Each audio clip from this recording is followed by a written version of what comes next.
Yeah, boy. Yeah.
Push it up.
You don't know when I come on, bang.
beyond the haze of distance.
Oh, and good evening, everybody. Welcome. We do have tonight a game from the CPL Premier League, but from Division 3, and it will be Komanda going against Chacun Pour Soi. I gotta say, Chacun Pour Soi did actually participate in the CWC last season, and we did have a very, very good results from them. I do have to say, they did actually join the CPL Premier League in the Division 3. That is how it is. Any new team joining, it will go in Division 3, and of course, they do need to rank up. And they will play against Komanda, which is also a new team. But I think I told you this. I'm gonna say it again. Komanda is a team that is composed out of players, very good players coming out from the Russian-speaking community. We do have over here tonight Swadi, Kabachok. We're gonna have Slay and Milantovic playing tonight for them. While on the other side we do have Kid Good Shoot with Barak and somebody else that I'm not sure who it is. They do want to do the draft on Civ6 for more stability, it says. It looks like they're just waiting to create that. I do have the pages open. I do also want to give a shout out to everybody joining us. Let me actually take a look over here at the chat screens and say hello, Thundurus. Good evening, sir, and welcome. Bună ziua, domnule, bine venit. Nemesis, good evening, sir, and welcome. I did also notice Moonstrath. Hello there, sir, and welcome. Did I actually wait a second? I remember something. Moonstrath, big shout out. He was the one saying the first good evening over there. Hello there, sir. Also, I'm not sure exactly who picked up the first promotion, but anyway, Guzakimbo, also good evening, sir. I hope you're gonna get a good walk over there, and yeah, let's see how this is gonna go. Good evening also, Royal Dragons from YouTube. Hello, hey, YouTube, how are you doing tonight? Hopefully we're gonna get going pretty soon over here, and hopefully we're gonna have all of the information to talk about the draft here. I am watching the screens and it does seem like we do not have yet the draft up, or let me actually refresh the page again so we do see what it is, what's going on here. Okay, there we go. We do have this one. Komanda versus CPS. I don't know why the time since creation is 61 minutes, but anyway, is this correct lobby? Yeah. Okay, I guess I'm gonna keep saying this phrase over here. Is this the correct lobby? Hello? Anyway, we do need to see how the players are going to evolve on this CPL Premier League, because they are on the second and the third spot in Division 3, and as you can see, they are very, very close to each other when it comes to points. Now, there aren't that many games available for them to play. From what I do see over here, they probably will have another like maybe 3 or 4 games that they need to finish before we're gonna have the playoffs, where they're gonna need to actually play against others. There's gonna be a way for them to advance, or of course the ones from Division 2 will actually get to get lower in rank and go to Division 3. We do have Chacun Pour Soi with 9 wins and 2 losses till now. We also have Komanda with 9 wins and 1 loss, and as you can see, they played 10-11 games over here. Chacun Pour Soi being one extra game over them. Unlucky here. It looks like they're doing a very good streak here with 10 wins and 2 losses only. They are sitting on the first place with 12 games played, so they do have 2 games over Komanda here. We're gonna need to see if Komanda is gonna get that first, or it will be unlucky going up. Now we do have everybody in the lobby right here, and Maestros is going to be actually the last 4th member over here from Chacun Pour Soi, which does mean everybody for themselves. We're going to need to see if they're actually going to play as separated as their name suggests. I doubt it. I seriously doubt it. I'm pretty sure we're going to see a significant amount of cooperation between them, especially when it comes to pooling their resources together to get something done. Let me switch the screen here back to the draft screen. I guess. Okay, okay. Oh, this is probably the correct rabbit, right? We do have Kid, we got Maze, we got Yes, we got something. I don't know what that means. SQ, Milentovic, and Slay on the other side. Okay. So Komanda left, CPS right. Come on, we need to wait for them to click on the yes button, on the ready button, so we can actually see what they're gonna do for the pre-game bans. We do have 4 bans that need to be done before the map choice is gonna be done, and as you can see over here, they do have 2 on each side. Komanda on the left is gonna pick up the first ban, and then we do have CPS that needs to follow up. We do have also them thinking the timer has started. They are actually gonna pick Hungary for the first ban, again not knowing the map. This kind of gives us an idea of what it might be. You don't really want to ban Hungary if you plan on playing on something like how to say, navally based maps, right? So like I would imagine they're gonna go for a little bit more land, and immediately it looks like on the right side we do have Byzantium and Gandhi being taken down. Okay, so 2 more civilizations being taken down here, both of them again very good land saves. Natro 0225. Natro, thank you so much, sir. How are you doing? Good evening. Much appreciated. And Thou shall be knighted primer. Alt triangle 8. Hello, sir. Daniel Dingo, good evening, sir, and welcome. I see all triangle. Thank you so much for the prime 25 mine. Woo! Months. Woo! Let's go. Amazing. Oh my god. Yeah. Okay. Like Civ6 when I'm born. Oh, okay. Wait, what are you guys keep talking about here?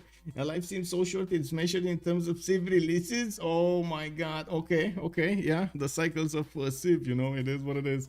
Anyway, we do have the last 4th band here being taken down by Komanda. It looks like Sumeria is not going to be a part of this game. While they are starting to go through the map choices, it looks like 7 Seas has been taken out immediately, then Rich Highlands. Okay, so what are they going to go for next? Well, they do have Tilted Axis, they do have Primordial, Pangea Standard, Pangea Classic, Lakes, Inland Sea, and Highlands available for them to 4 choices.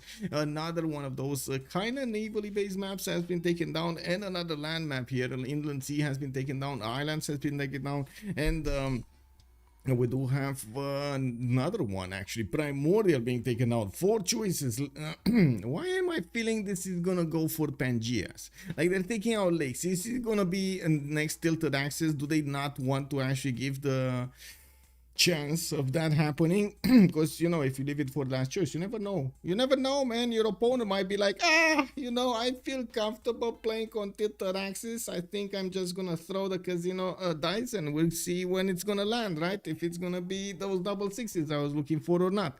Well, we do need to see if they're actually gonna ban it. They definitely are thinking they're ending up, okay, there we go, they are actually gonna force the situation in which, there we go, they took out Pangea Classic. They are opening themselves up for a game on tilted axis for the role of the casino dice there. Let's actually see if that, if they will do it. If they will do it, let's see. It is all up to CPS. I think CPS, right? CPS on the right side is actually going to need to pick it up. Tilted axis on standard. Are they willing to roll the dice or not? Let's see. What do you think? What does everybody think? Are they? They're definitely thinking so much about it, right? It's like, it definitely feels like more pressure is building up every second it goes. Oh yeah. I played CivNet. That was quite a crazy thing for 7 a.m.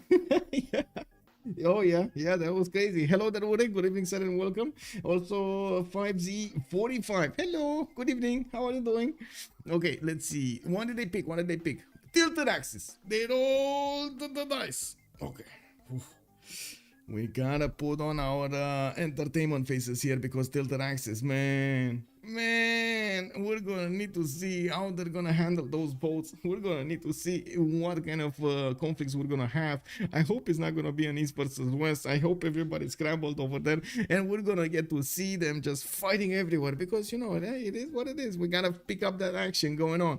We do need to see also what kind of civilizations they're gonna pick. They did take out a lot of the land good civilizations here, and we do still have so many of those naval civilizations that are pretty good at the game. They did receive quite a few bonuses. One major thing that I also want to say, we are actually playing on the BBG that has been updated with the beta version, so we will have all of those bonuses entering the meta right now. We're going to see how things will evolve. Of course, in the last few games here, there are a lot of things from the amenities actually being nerfed to the fact that you're gonna have a fourth option for the era changing for the golden ages that is actually going to be usable. I would say we do need to see how the players are going to try to benefit from all of those bonuses. The patch notes are still being written, but most of it is actually in the patch notes that of course has been released with the beta video that I did earlier.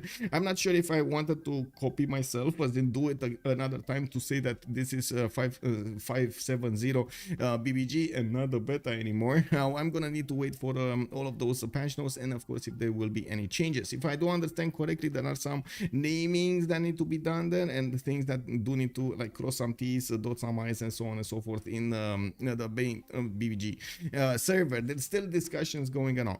We do have CPS going for the next two bans. It looks like they did take out two naval civilizations here, Dido and Japan, while on the left side we do have Spain and Norway being taken down, and Portugal. There we go, that's their third ban here on the left side. That is the last ban before they actually get to pick their civilization. I do believe they're actually first pick here.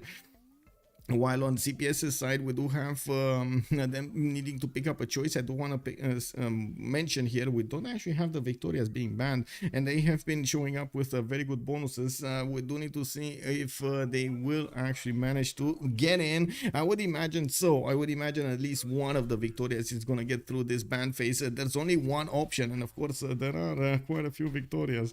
Anyway, let's actually see what's going on here. CPS again taking their time to actually make the correct choice here, with 26 seconds to go, 25 ticking down. We do have CPS needing to think about the last ban.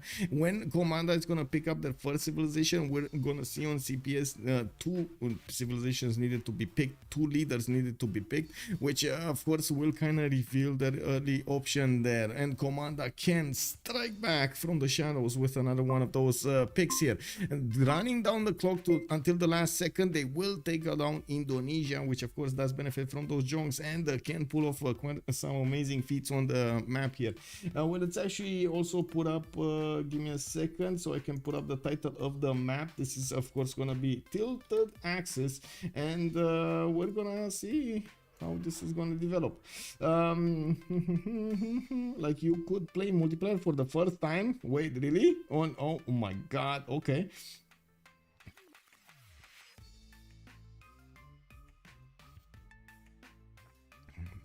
So Komanda is picking. Komanda is picking. Now they will set the tone for the game in some way, form or another. Even if they pick something normal like Rome, for example, which can do well in multiple cases, it still sets the tone in some form. So let's see how Komanda is gonna want to approach this. They are gonna go for Victoria. Age of Empire this time. Okay. I mean, free boats. Who doesn't like free boats? You know, you get free boats or if you don't get free units also later on. Other continents, no problem.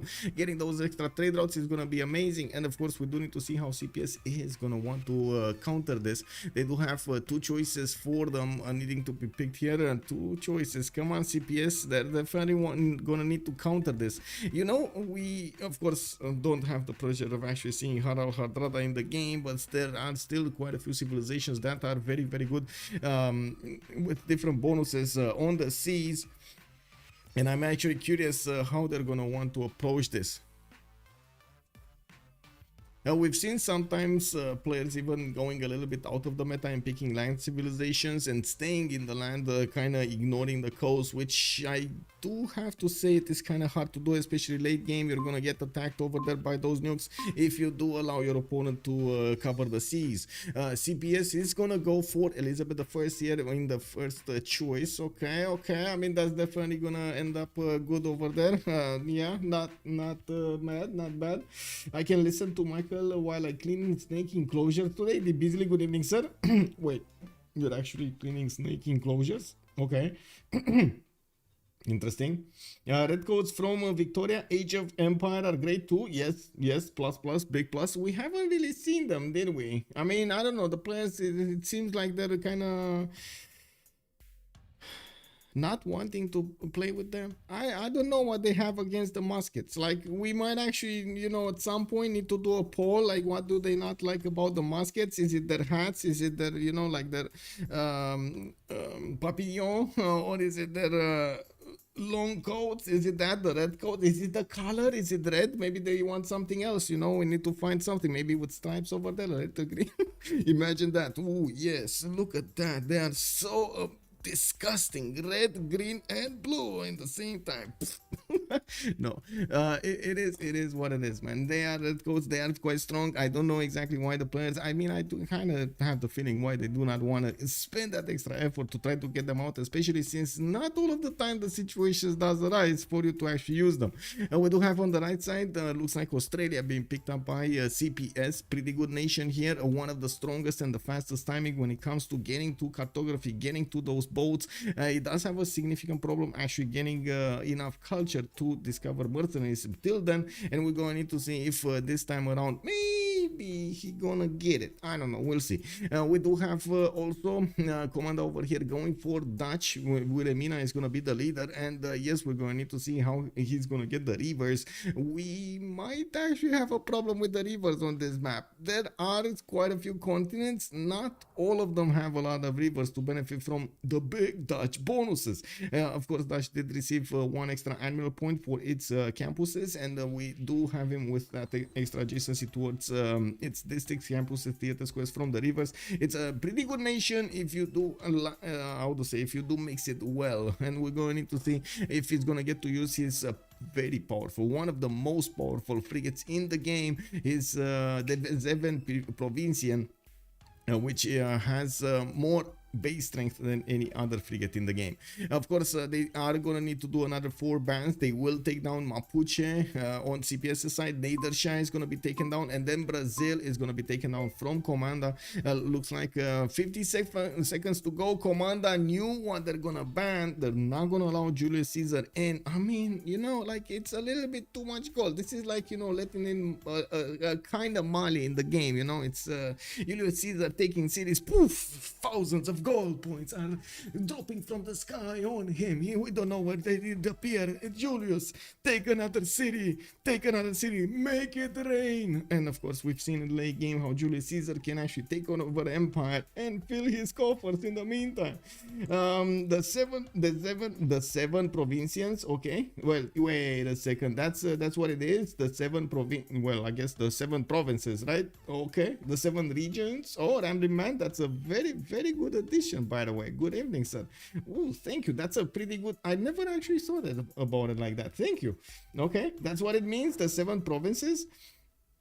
Due to the bonuses versus heroic or golden age players is Mapuche trait. Yeah, Mapuche is the problem there, especially that +5 against opponents that are in a golden age trait. It's actually quite powerful to deter players from actually wanting to go for a golden age. I'm like, no, I'm fine. What? I'm gonna go into a dark age. No, there's a very nasty neighbor next to me. He actually is very, very annoyed that I have success. So yeah, let me go dark age, go under the line a little bit, because this guy is just like hitting me every time. It is what it is. I don't know, it feels weird, but it is what it is, right? That's how it is. That's the reaction that you're gonna have. Holland used to be constructed of, oh, I see, it used to be split in 7 regions. Oh, that's the thing I was missing. Also, Thomas, good evening, sir, and welcome. This is live. Yes, sir, this is live. Sometimes it takes me a little bit of time to actually parse through all of the text and of course pay attention to what's happening over here with the game, but I do try as soon as possible as I see the text, of course, to respond to what's going on here.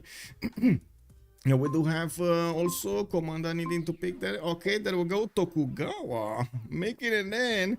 Okay, I see Mr. Sandro Games actually set the tone here. We do have Tokugawa in the game here being played by another team, not his own. And then we do have also Persia being picked up by Komanda. Of course, this is the Cyrusian leader. He's actually going to have the bonuses for the culture from the trade route, not the science as Nader Shah. And of course, we do still have him with the Perideza, with the Immortal, and everything good. I'm actually a bit surprised they did take out Nader Shah, so that would have definitely been a quite nice choice to have. The extra +5 against full strength units is quite useful when you're actually playing with boats.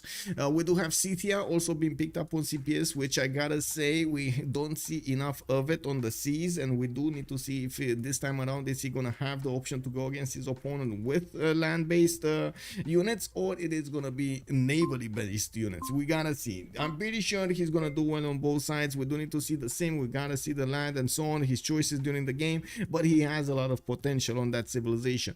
We do have CPLs also with another choice here. It will be Cleopatra, Egyptian, being picked up for the gold. I mean, they need to make gold, right? Especially for Australia, they need a lot of gold. I'm telling you, it needs to like drop from the sky from somewhere so they can actually buy those boats and get them against their opponents. Let me actually ready up here because we do need to, okay, take a look at the 0 MS. Oh, okay, I think it's fine. I think we have more than 0 MS to everybody in the lobby. One other thing that I also want to mention, and now it is the time for the players to actually pick their civilizations, and we do have Milatovic going for Wilhelmina. He's going to be on the top slot over there. He's going to get priority when it comes to all of the world wonders and of course all of the same turn great people. Also, Jeffet Jared, good evening, sir, and welcome. Mexican, good evening, sir, and welcome. That's a very nice drafting pace. Yes, actually, it's becoming nicer and nicer, I gotta say. It is, you see, they're evolving and they're adding on quite a few things over there. That it is also much easier to change stuff if we need to quickly change the rules or add more bands, take out more bands, or so on and so forth. It's a pretty good tool. We gotta see how it will evolve. I would imagine in the next 3 months, until we are gonna have the next CWC, I would imagine this is gonna be so much better then. Matt Beats, good evening, sir, and welcome. Yes, we gotta put up I would say we gotta put up the remap. Oh my god, Nemesis just shooting me in the heart over here. When am I getting married? Oh my god, that's a very sad story, man. Probably never. I don't know. I mean, yeah, probably never. With what kind of schedule I have and what I usually do, it's Probably never. Anyway, it is what it is. Let me actually put up the remap choice over here. Manage remaps. There we go. How many remaps? 0, 1, 2. We got a 10 minutes submission period. Startup prediction. Get it. Got it. There we go. Okay, so also I do want to put up a poll over here on this. Hackman, good evening, sir. Hey man, hope you're good. Yes. Can you shout out my smiley at YouTube gang? We out here. Woohoo! YouTube gang. Woo! Represent. Let's go. Yep. I see how it is. Also, let me actually put up the poll over here in start the poll. I think it's a poll, right? How many remaps? Exclamation mark 0, 1, 2. Good day, I need Dave. Hello there, sir. Yeah, just in time, exactly. Okay, so we got a polls rolling, prediction going on Twitch. We do have on YouTube the poll rolling. Of course, get your options in. We don't know exactly how many remaps they're gonna do. They do have one remap token each side, and they will have the choice of 10-10. Until 10-10, they need to explore, they need to see, they need to judge if that land is good enough for them, if they can win on that or not. And of course, try to discover as much as they can around them. We will see them pause the game, and then they're gonna have the choice, the biggest choice. Well, this kind of looks like a East versus West. Wait, who's this guy who actually didn't even wait? Oh my god, have you seen this guy? He didn't even wait for us to load. He just settled in place, man. He didn't care about anything. What? No, judge, I can do it. It doesn't matter to me. I can play any territory and it will be good. I'm kidding. He was the host. He actually spawned first, and of course they're using BCY, so it is quite easy to get that 2-2. You don't need to think about things, just put down the city, you know. Anyway, it is what it is. We do have a scout coming up in 3 turns from Amsterdam, and I do want to take a look if there is another nation to the north. Yes, actually to the western side, right? We're starting up to talk about them from the west to the east.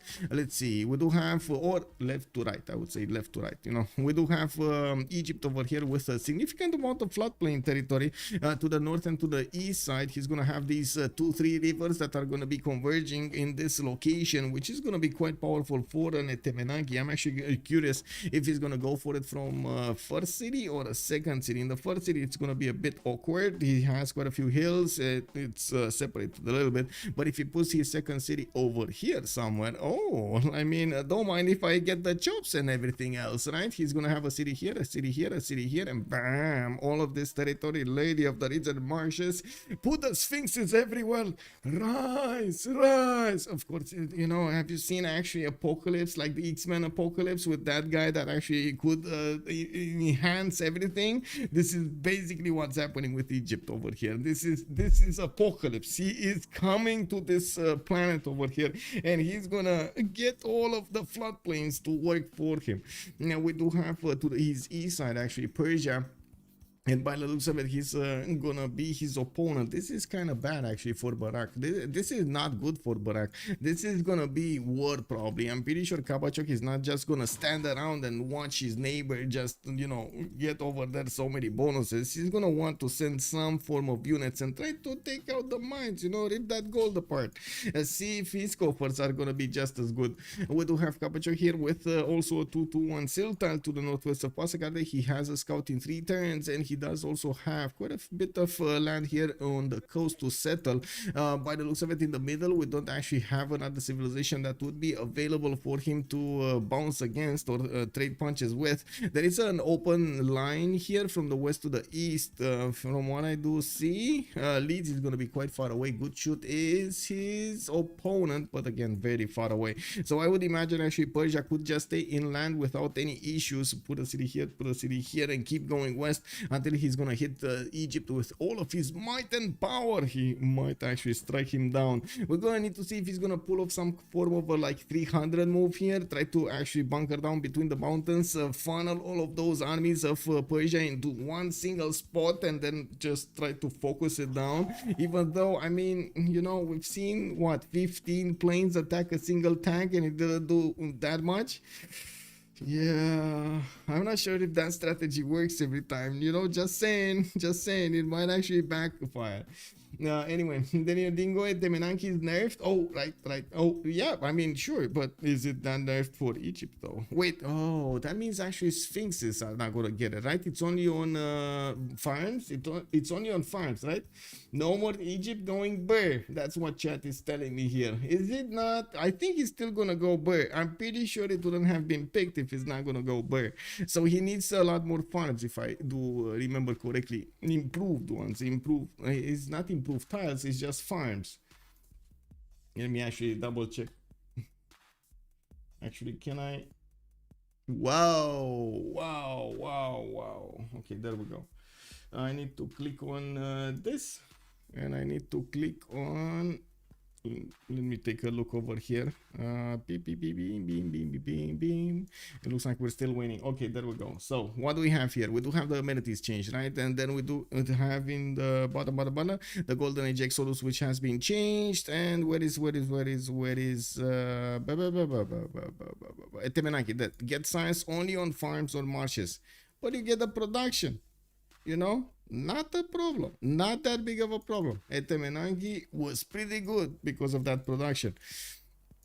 I'm pretty sure this is gonna be amazing. Or wait, you still get the production, right? They just took out the science, as in from some tiles, not even all tiles, just some tiles. I mean, it's fine, it's totally fine. It is gonna go good anyway. Is Barak in? Are we getting this? Are we getting this? I hope so. Okay. This. Need to switch back my screens here on the left. There we go.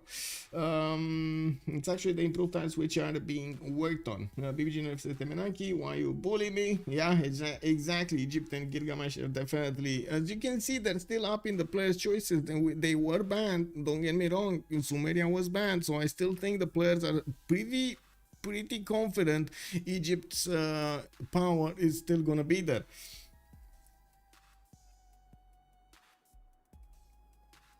Yeah. Okay, so let's actually take a look at the south here. We do have Milatovic with this beautiful spawn for Amsterdam. He's gonna have to the west side actually some reefs to give you some adjacency, but to be honest, it's just much better to put the campuses on the east side. There's none that would actually hit one of these river tiles. We do have him also with a decent amount of coast to go for. Oh, ooh, I don't know if they're gonna like this. I mean, I really don't know if they're gonna like this. Maestros is probably gonna have a military, like a navy, that will stomp Netherlands way before Netherlands actually manages to get it. Let's see his appeal here. He does have a few tiles that he could definitely use for those campuses. I'm pretty sure he can use this horse tile here, and that's gonna be a to be honest, not that many tiles. I mean, this is amazing, but you need bronze working, and I'm pretty sure he's not gonna be doing that. He can go on the market tile, but that's not gonna have production unless he buys those tiles in the north, the two tools that are second ring and third ring, which again is very expensive, but at least he's gonna have a pretty good campus over here. Also, another choice would be to try to get a city on the northern part and another one on the southern part, even though I seriously doubt that's actually what's gonna happen here. He's gonna go builder first. He's also probably gonna open up with animal husbandry. That tile with the horse will want to be improved. Let me actually take a look at the tech side here. He is opening up animal husbandry, so yeah, he's gonna know about the horses immediately. One other thing that I do want to point out, he doesn't have really that many pastures in the capital. 2 pastures, still nice. Anyway, he's gonna have a 2-3 for the extra production to the southeast, the river for the fresh water, which he doesn't need anyway. He's gonna have the housing from being on the coast as Australia, and I do notice he just popped a scout. He just bought a scout from the city of Canberra with the gold probably they accumulated in the last few turns. He has another neighbor to the east side. It's gonna be England here, and it looks like England is gonna be the ally of Milatovic. Oh, no, this is good shoot. This is good shoot. This is the other England. Okay, this is the other England. That's fine, actually. That's gonna be an ally here. They can trade with each other. This is gonna be nice for them. I want to say the land is amazing, but definitely can be worked. Okay, what do we have here? England is gonna have the city of Leeds with a few 2-2s. I do notice he's gonna have some freshwater cities to the southwest, or yeah, a river, and then for the lake tiles to the northeast, again freshwater, not bad. Very few tiles to work here on that city center unless he starts to improve them with a builder. This is gonna be awkward, and of course he will have some inlands that he can actually settle with next to those mountains. I would say actually he doesn't have that many cities on this land. 1, 2, 3,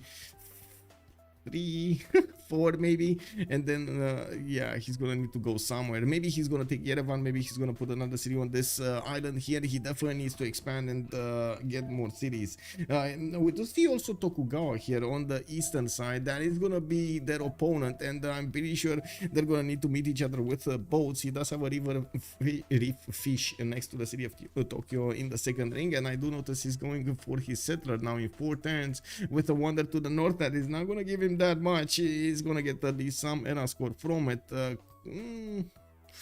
well. Let me actually take a look. Okay, there is a passageway here to the east side. Slay is gonna be his ally. If he puts a city over here somewhere, they could trade cap to cap through the water. A pretty good economy, and I would imagine Tokyo is gonna want to expand his territory here. I wanted to watch how his coast is looking like, and by the looks of it, he's gonna have a harder time to actually get the production here, depending on where he's gonna put his city. I would imagine he's gonna want to put it here for the good harbor, and of course the other 2-2s. I also imagine that he's not really gonna trade with his opponent, right? Oh, I just remember, this is Japan. This is Tokugawa, Japan. I mean, yeah, probably internals will be the way to go. He's not gonna, yeah, it is what it is. He has the penalty, right, on Tokugawa. There we go. International traders receive -25 yields and tourism, but domestic traders provide the +1 culture, science, and gold for every specialty district of the destination. I'm pretty sure it doesn't actually. I don't think it applies to his opponents, right? It doesn't apply to his opponents. It's just him. So yeah, it's just bad. It's just bad all around. Does it apply to his not opponents, neighbors also, like them trading to him? I think if Netherlands don't figure out Australia location fast enough, they are going to get Pikachu. Yes, exactly, Moondrath. Yes. Good evening, Fabio. Good evening, sir, and welcome. How are you doing tonight? No coastal trade for Dutch and Persia. Yeah, no coastal trade for them, unfortunately. No, it is what it is. It is what it is. And they're gonna have of course Egypt over here with a problem. Amsterdam is definitely gonna have an Australian problem to the east side, and by the looks of it, with turn 8, it doesn't seem like Milatovic is gonna get the memo. Oh, he's not gonna get the memo, guys. Yeah, well, it is what it is. Let's actually see where this warrior is gonna go. If it goes here, there's a chance. If this warrior goes here, okay, it went there, there's no chance. Okay. Wait, is he gonna keep going on the coast? Oh, he moved, right? He moved. So next turn is the last turn, and he doesn't have enough movement to discover the borders. If he would have had 2 moves, he could have actually climbed the hill and of course discovered the borders and sliver, just a tiny bit, just a tip, you know, just a tip, and he would have known what it's all about. Of course, we do have on the right side here London getting his settler out and moving to the south. He doesn't have a continent split, so not an easy extra trade route. To the west side, he's gonna get to pull off another city, but very far in the game. It looks like CTA is also going to be quite far away from him, not really in a position to attack quickly, but there is a big desert that he needs to cross to actually get his people and his army next to London. I'm pretty sure London is safe for a while here, but still, because they did see each other, we might actually see England considering and telling his teammates, get me out of here. And, you know, it happens. Like, sometimes it happens. You don't want to get out of situations when you don't really want to build an army, and your opponent will kind of force you to build an army, right? It is what it is. Mount Everest settled for Elizabeth. Wait, it's Elizabeth. Oh, this one you mean? The Mount... Okay. Yeah. Not really the best Mount Everest, to be honest. Anyway, we got the remap choices, and we're gonna see how this goes.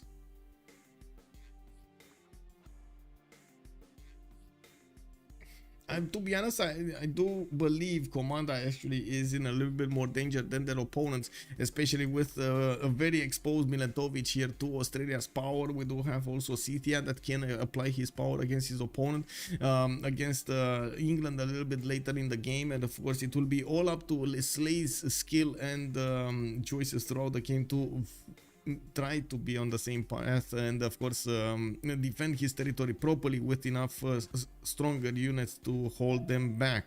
We do need to see if they're gonna keep this or not.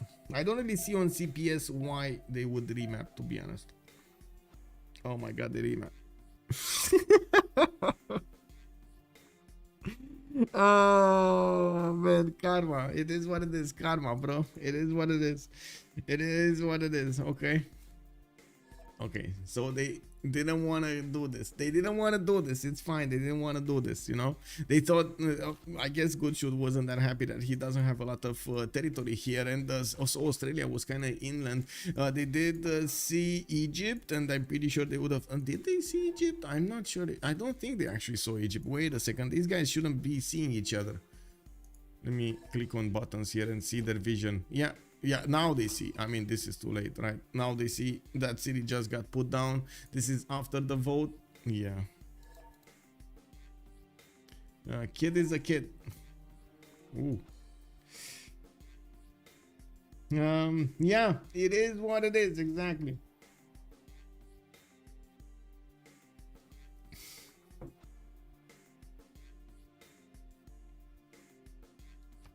Okay, we're loading it to the next map, and we're going to need to see. Of course, it's still going to be tilted axis with the snow in front. It's just going to be a different layout for the cities here and for the land masses. We're going to need to see if they're going to have the passageways through the middle, or if they're going to need to settle cities. And of course, again, the adjacency. Who is going to be next to whom? Who is going to need to fight whom? Stirrings of life beneath water. Both use only CPS actually. No, it was actually CPS. That was like my surprise Pikachu face. That they probably actually wanted me to make a surprise Pikachu face. It is what it is. I mean, you know, they rolled the dice once with tilted axis. They might as well roll the dice with a new map also, right? Why not? They do have a lot of appetite for risk. I gotta give them that. A lot of appetite for risk. Let's actually see what's going on here. Oh, well.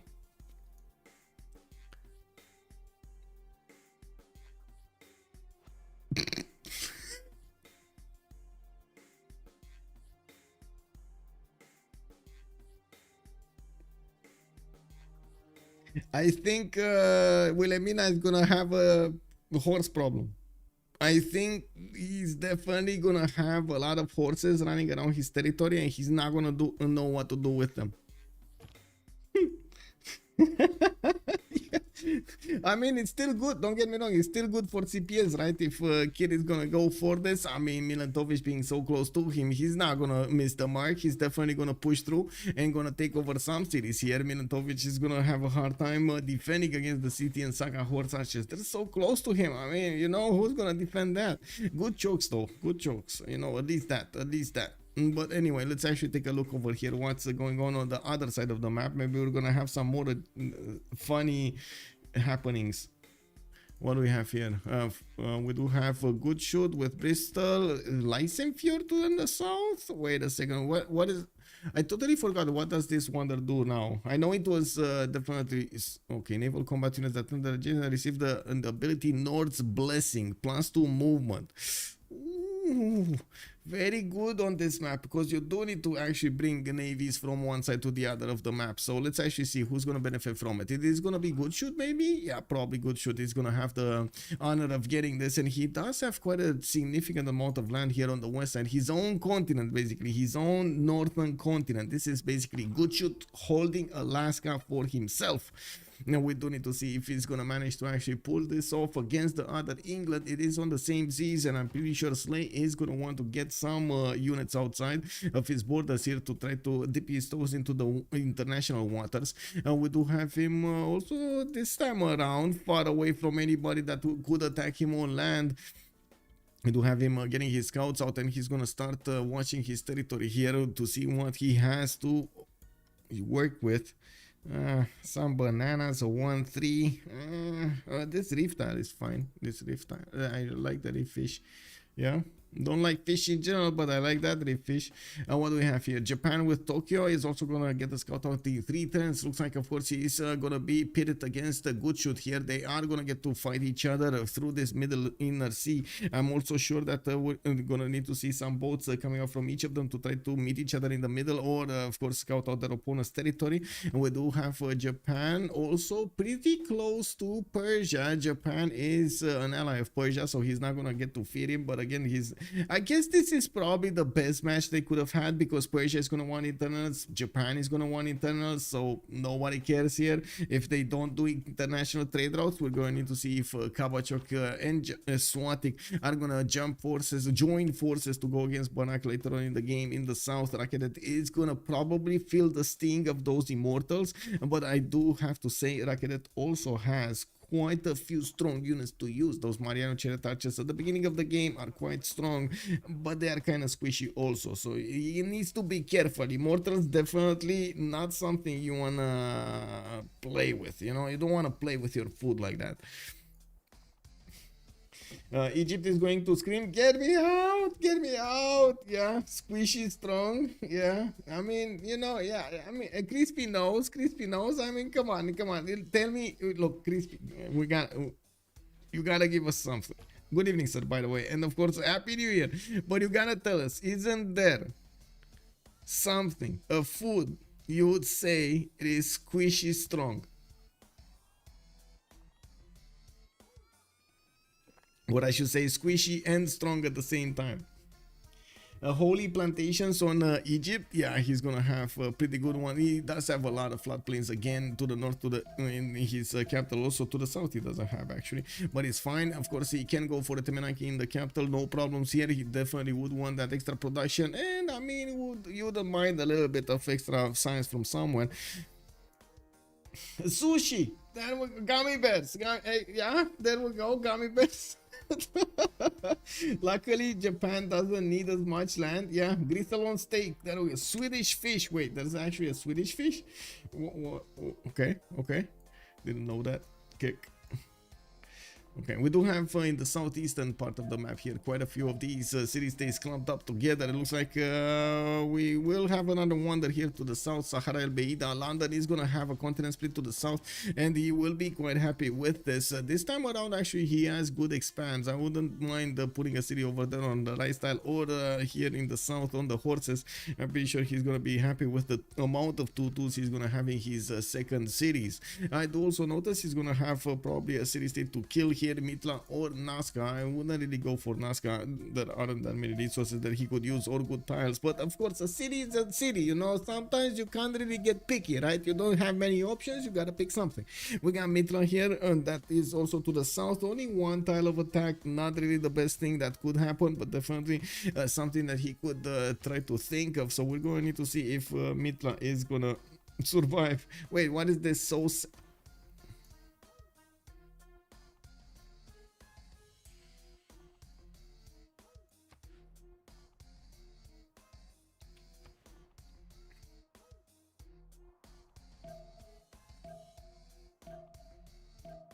This is basically a caged Australia. This is how we need to call it. This is a caged Australia. For some reason, the map spawned Australia here in the southwestern quarter, where he cannot get out. Like, there is no way he can get out of this. What is he gonna do? Tunnel through the whole continent to get on the east side through mountains, rivers and stuff? No.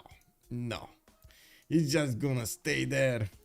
He does have Piotahi though. I mean, you know, you gotta look on the bright side. He has Piotahi. He has quite a few pastures. 1, 2.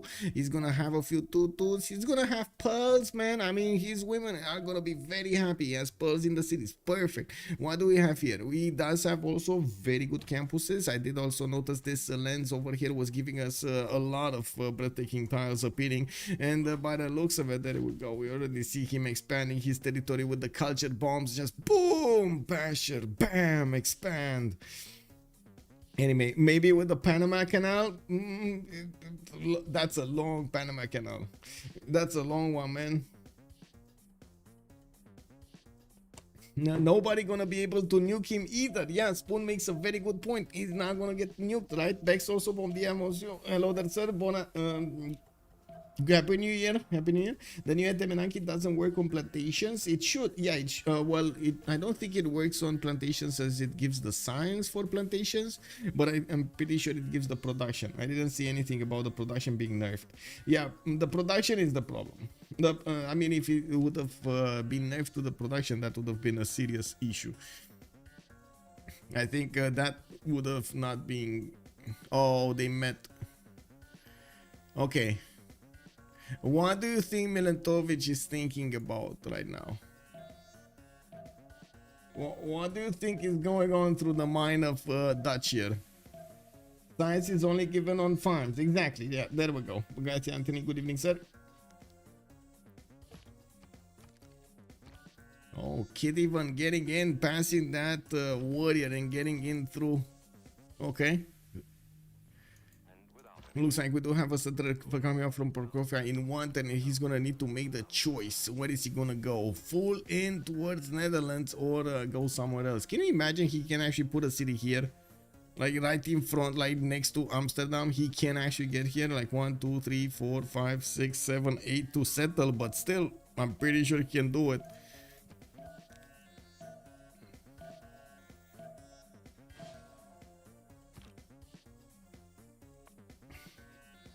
Dutch knows they are alone. Yeah, they know. He knows. Milentovic getting a slinger here. A slinger by. Whoa, they actually committed to this. That's a lot of gold. That's, yeah. Let's see if they're gonna pick it up. What do you, well, I mean, what do you think? Are they actually gonna remap this or not? The Komanda does still have this, right? It still has the remap token. Milentovic, Boris, Kabachok, Slay, and Swadik need to make a choice. Ooh, Zanzibar in the game. Wait, wasn't Zanzibar nerfed also? If I remember correctly. Where was it? Zanzibar. Amenities from luxury is reduced to 4 from 6. And also, as I did say at the beginning, amenities will give less bonuses. So 8% at +3, and then you get 16% at +5. Not 20 or 10. That's a major difference, I would like to say. I'm also very surprised they didn't roll back the changes on Yongle. It seems like that's a reader that can get out of control really quickly, and it's not being taken care of, you know? Oh well, it is what it is. Give me a second. Okay, what are they doing? 10 seconds to go, the clock is ticking. Yeah. We're gonna see a third map, guys. We're gonna see a third map coming in.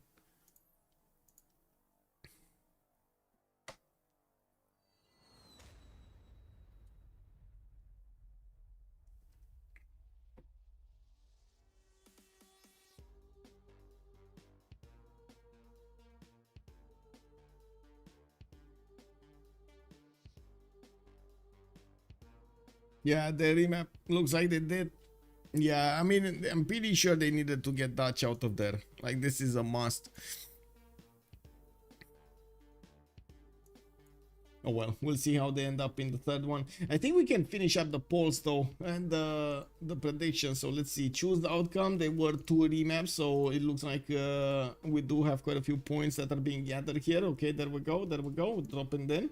And I do want to also finish up the poll on YouTube. There we go, click on button. Okay, YouTube thought it would be faster, but it looks like yeah, option 2-1, whoever voted for 2, woohoo, let's go. Yeah, and the poll.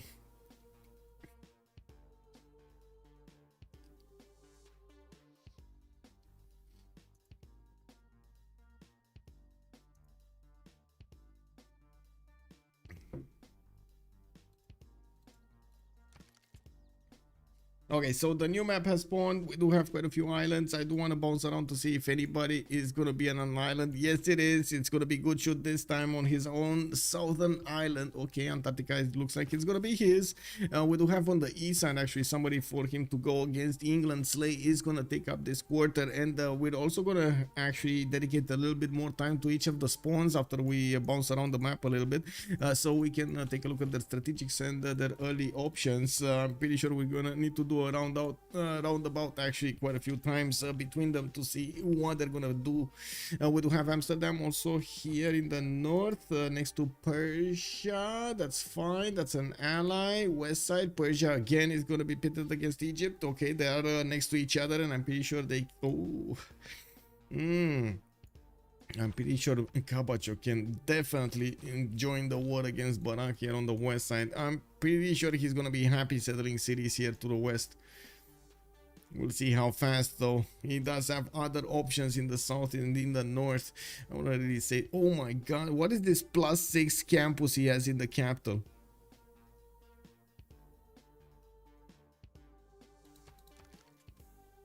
Could even make it better if he puts a Gavron Plaza next to it. You know, why not get a +7? I mean, you already got a +6. Get a +7 if you can, right? Anyway, this is nice. What do we have here? Scythia next to England. Oh. Uh-oh. I mean, okay. Let's put it like this. If the last spawn for Dutch was kinda defendable in the sense that he had some chokes, some hot gates that he could have gone against, this is not defendable. Like on Manchester, you can't really stop those Saga horse archers, especially in big numbers, to join the battle in your cities. And he's gonna need to worry about the coast also, right? He has over here Good Shoot. That's definitely gonna go for cartography. Ooh, nasty. What do we have here? Swarik is also gonna be on this coast. Okay, that's an ally. That's good. That's not a tradable ally though. As in, they're not gonna get to trade with each other. Is there anybody here? Anybody here on this coast? Maestros. Okay, so Maestros versus Japan, England versus England, and Scythia in the middle. You know, Scythia is just there in the middle. He can do anything. You want to go against Japan? I mean, yeah, you can go through Japan. He has a one-tile choke. Have at it. You want to go towards England? Go for it. Let's go. Let's see if Slay is gonna be a squishier target. I doubt it though. I'm pretty sure he's gonna put up a good fight. Now we do have Canberra also to the north with not that many breathtaking tiles here. We're gonna come back to see how he's gonna try to play it. Good thing is he does have this reef tile and still gonna have a pretty good campus in the capital. Okay, so I think we made an idea of where the spawns are. Let's take a look closely at their actually strategic resources, their early moves, and see what kind of options they're gonna go for at the beginning. We do have Rakedet to talk about first on the west side of the map, with Barak benefiting from a scout in one turn. We do have him exploring the lands to the west side. He's gonna have some floodplains, but not enough floodplains to justify trying to build a Temenanki here. It does look like he's gonna be I mean, this isn't enough floodplains even to justify getting Lady of the Reeds. I'm pretty sure he would be just fine picking another pantheon or trying out another pantheon, like Goddess of Festivals here, for example, for the extra culture that you get for the sugar tiles. You're already gonna get the extra production from being a plantation and the gold. Now we also need to see if Barak is gonna figure out quickly about his opponent to the east side. What is gonna happen with the information here? Who's gonna have the information over the other, and to what point in the game? Now we do have also to talk about here horses. West side, third ring, very expensive. Iron north, third ring, very expensive. I would imagine that he's actually gonna put cities there to try to get them a little bit cheaper, and I would imagine also he's gonna figure out to wear his horses out pretty soon. Usually the players, at least usually the teams have at least one player that is going for animal husbandry, and it's gonna pin the horses, the strategic resources for their allies there, so the information gets passed a lot quicker. The same happens with bronze working, especially because you do have the risk of these iron tiles spawning in the exact wrong location, you know, exactly where you don't want them to spawn, in like +5 or 6 campuses spots or something.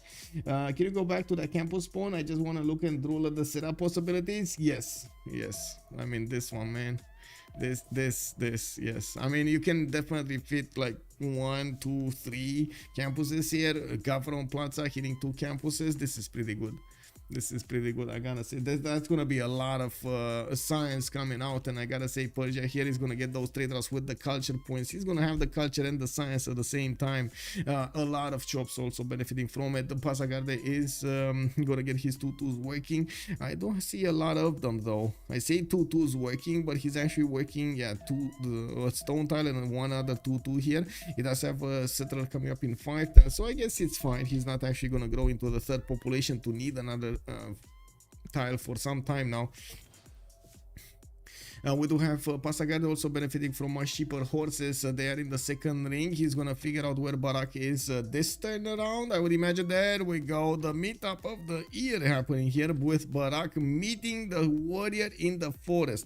Can you imagine the face on this scout when he was like you know, moving through the forest over there? The sun was shining, we got birds chirping away in the forest over there. You hear snakes in the ground, and then you see in the middle, like in the middle of your face, some naked men just running around there trying to be purplish and stuff like that with some clothes, and next to a river, and you're like, no, you know, you try to actually peek around the corner here on that tree over there, see what's going on, where are they going? You see they're actually gonna cross the river. You get out of there. You're like, okay, it's fine, no war today, boys, we got through.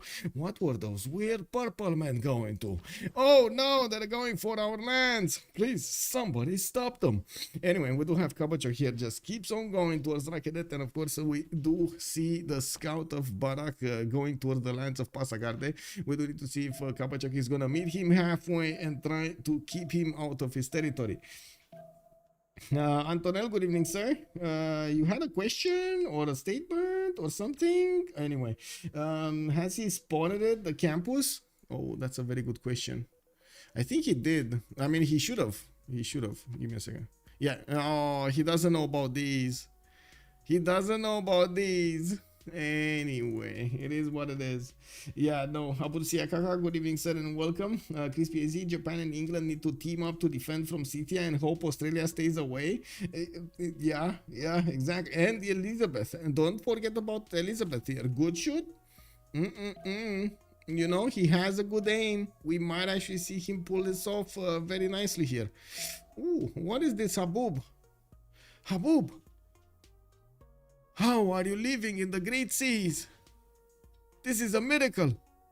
Guys, we actually have a dust storm on the seas. How does that work? Like really, how far away the dust carried from a few tiles of desert through the ocean? Doesn't that get carried down by the water and so on, you know, stopped somehow? What is that, Habub? That must be some form of intelligence there, some would say. Yeah, definitely. His settler pop should see it if he goes anywhere but west. I think he goes west, not gonna lie. I mean, I don't want to you know, like slow down the events happening, but I'm pretty sure he's gonna want to go west. Like, I would imagine this is gonna be his choice here. This 1-2 that's gonna turn into a 2-2, and he's gonna get other 2-2s around them, and he's gonna get another settler right in front of his opponent. He also has the option to just block Rakedet from moving east at all with a settler. So if he does manage to get another city here right in the face of Rakedet, that is a very good result for him. So yeah, there we go. He's going west. Jeff Jared, yes, that happened last summer. I think Caribbean Beach have some Sahara desert sand. Really? Wow. Okay, so they are getting carried quite a bit, right? Mangi Wazaro, good evening, sir, and welcome. The Saharan dust storms will carry sand across the Atlantic sometimes. Ooh, that's a long distance, man. That is a long distance. That's basically, you know, so you can, wait a second, you can actually call Habub the travel agency of nature. That's how it is. He's just moving stuff from one place to the other, you know, just like you have like the North Atlantic current and everything like that. There's the travel agencies, you know, you go in, you just get into the lane and you get carried to your destination. You just get out when you need to, and that's it, you know, like the dust that you found on Caribbean. That's it, you know. They wanted to have a little bit of fun over there. They wanted to actually you know, enjoy the times in Caribbean. This is how Aladdin travels. Exactly. I mean, you know, there must be some truth to that. It's where our hurricanes come from. Yeah. Okay, so let's actually take a look here. What do we have? Netherlands, right? Milentovic is gonna go to the northwest, and wow, Barak is saying again, okay, you call me friend and then you attack me. Oh my God, he's getting bullied. Well, I guess he got tapped on that scout. He's pulling back though, and by the looks of it, they also got to tap each other here. Egypt Barak scout is getting to the north. He's getting out of there. Anyway, we do have Milentovic moving to the west side. He does have a setter out in 6 turns, and he already picked up a Pantheon. That's a very quick Pantheon. He did actually sacrifice a little bit of his production at the beginning of the game to work the incense tiles, and he has received, of course, that faith per turn, which allows him to get this going. We do also see his second city is going to be placed on the west side. I'm actually quite curious if he's going to try to put it as a connection city, or is he going to try to cram another city there to the northwest. Of course, he needs to get another connection city if he wants to get onto the western side. That shouldn't be a problem. If the first one is set, it's going to be easy to get the second one. He's not going to go for it. He's actually going to go west side here, which of course is still going to give him the banana 3-2 to work for the extra food with the 1-3 extra production, and he's going to have access to the river to the south, which is going to give him a quick +5. This is a +5 campus, right? 2 from the mountains, 1 from the rainforest, 2 from the river. Pretty good. And of course, he can try to get some government plaza placements next to these. We're going to need to see how he's going to try to get his setup going here. We do have him with available iron next to his captain in the first ring, and I do notice his horse style is going to be second ring to the southeast. Not a bad issue, not a bad one. We do also need to see what's going to happen here next with Elizabeth the first actually getting his second city to the southeast, getting a monument going, and of course I do notice he is on his own. Wait, is this Kernor land? Kernor land? What is this Kernor land? That sounds like you know, somebody's name land. Hey, this is Jim land, Tom land, you know? Yeah? Anyway, Slay land, I guess, or Goodshot land. We can call it Goodshot land if it's just it. Anyway, we do have him with the city of Hell with a few bananas here to the southwest, and I do notice he's gonna have so much food because of that, with another possible city to the west, and another one to the north of Hull. We do need to see if he's gonna discover his opponents here quickly. At the moment, I do not think actually they are aware exactly of the position of Slay here, but I do want to switch vision to see. Oh, they know. They actually know. Cynthia got a scout in, and England had to fight it off. His scout took the brunt of that damage, and of course we do see the Slinger is still alive and kicking. We do have him sending us another city to the north, while he's gonna need to defend against this kid, which is coming from the north, non-freshwater city, right next to that fire. He's getting all of those good tiles to work. Not a lot of population to work it with, but you know, the extra production makes it somewhat worth. We're gonna need to see if he's gonna manage to get that granary going in a second. Yes, I know. My potty mouth, I said granary here going, but what are you gonna do when you don't have the fresh water? You gotta get the housing somewhere, right? Oh, he going monument, boys. He going monument. Anyway, you gotta get the culture also. Why not? You know, there's one population in that city, maybe 2 pops, like 2 people in that city, but they need to watch the monument. They need to watch the monument. You know, it is what it is. That's how it works. Cynthia probably kills Anshan once they find it. Yeah, I wouldn't say no to that. Of course, if he does kill this, it's gonna significantly keep Slay in a box, and I do not think actually Slay has the power to get out of this box that he's getting crammed in. And this is gonna be a significant issue.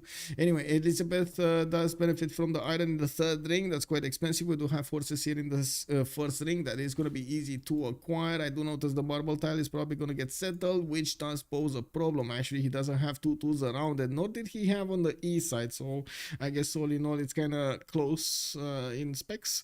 We do have to see how he's gonna try to get those boats out, and when is he actually gonna get to see how the land looks like, how the seas look like on the east side. Now the city of Manchester, by the looks of it, he's gonna get another settler in 1 turn, and I gotta say he's gonna have a bit of an issue. He put the city of Sheffield right smack in the middle, so he's gonna need to either go to the northeast or northwest to get that extra city going. He doesn't have shipbuilding to put it in the water and sail away, so yeah, he's gonna need to actually get quite a few turns for the settler to move here to his destination. We do have him with iron in the capital, no problems for him, but I do see he has a bit of a horse issue. I don't see horses. Does anybody have a vision on horses? He didn't even settle horses. Oh my god, he's gonna need to rely on his allies to give him horses. I'm not sure if that's a good idea. You know? Yeah. Warmonger, typical Kaba. Okay. Kabachak is calling himself a warmonger. Okay. Oh, wait. Milentovic is the ally of Kabachak. It's fine. He saw it. No, he didn't. Oh my god, he didn't see it again. Did he not see it? Did he see it or not see it? Because he didn't go to the south here. Did he see it or not? Where is it? Where is it? Where, Boris? Okay, he sees a +4. I mean, that must be something, right? He sees a +4. Come on, come on. Come on, Kabachok. You can open up the 3rd tile. This is gonna be your campus. The biggest campus in the game.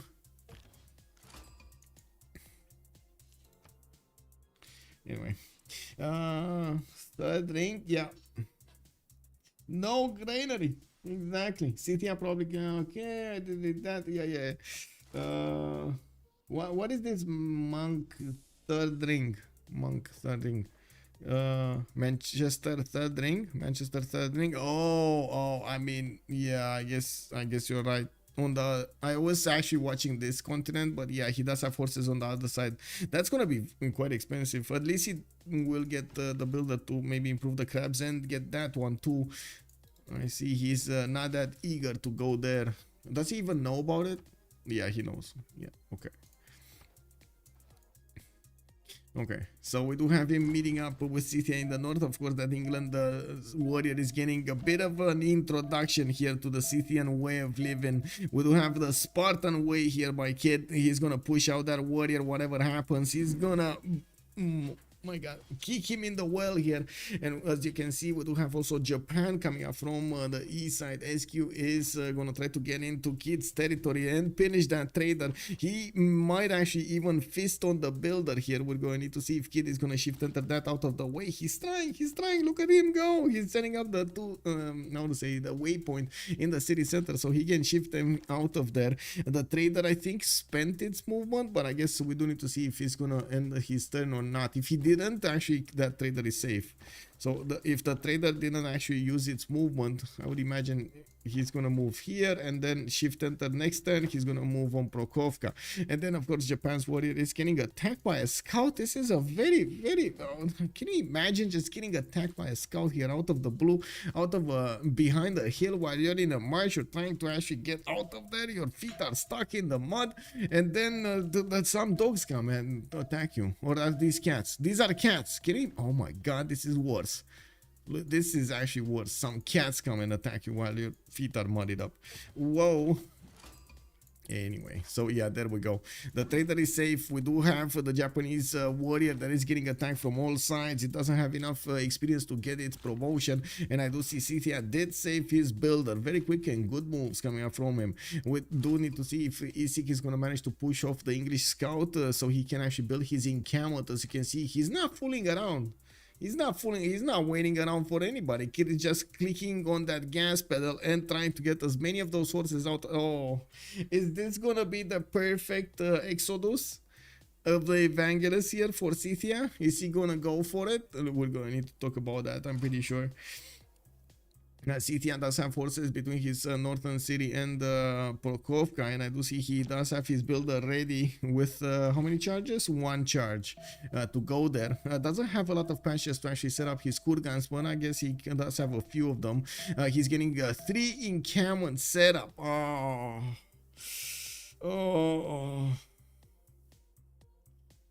I gotta say, have you guys seen what suggestions were done for the naming of the legend, by the way? Okay. Oh my, let me actually take a quick peek if I can see this. How quickly. Not here, on the BBG server. They wanted to call this the Ooga Booga religion. Religion bonus. Give me a second. Exodus new name. This is it. Okay, there we go. So we got what is it? So many suggestions, by the way. Let me see. Martial Radiance, Blooming of the Armies, Please Don't Pick Me, It's Morbid Time, No Victory Without War, Legio Eternum, Drums of War. Oh, pretty basic. Okay. Horse, Iron and War. Weaken and Dominate.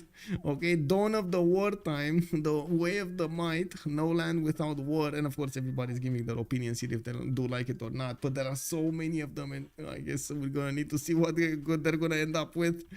Yeah. Anyway, we do have Scythia pushing off this Japanese warrior. His scout has moved to the south in E6 to try to push off that other scout from it. His slinger is going to come out to help him. His builder is also going for the horse style to improve, and we do need to see if his encampments are going to finish quickly so he can start getting those general points.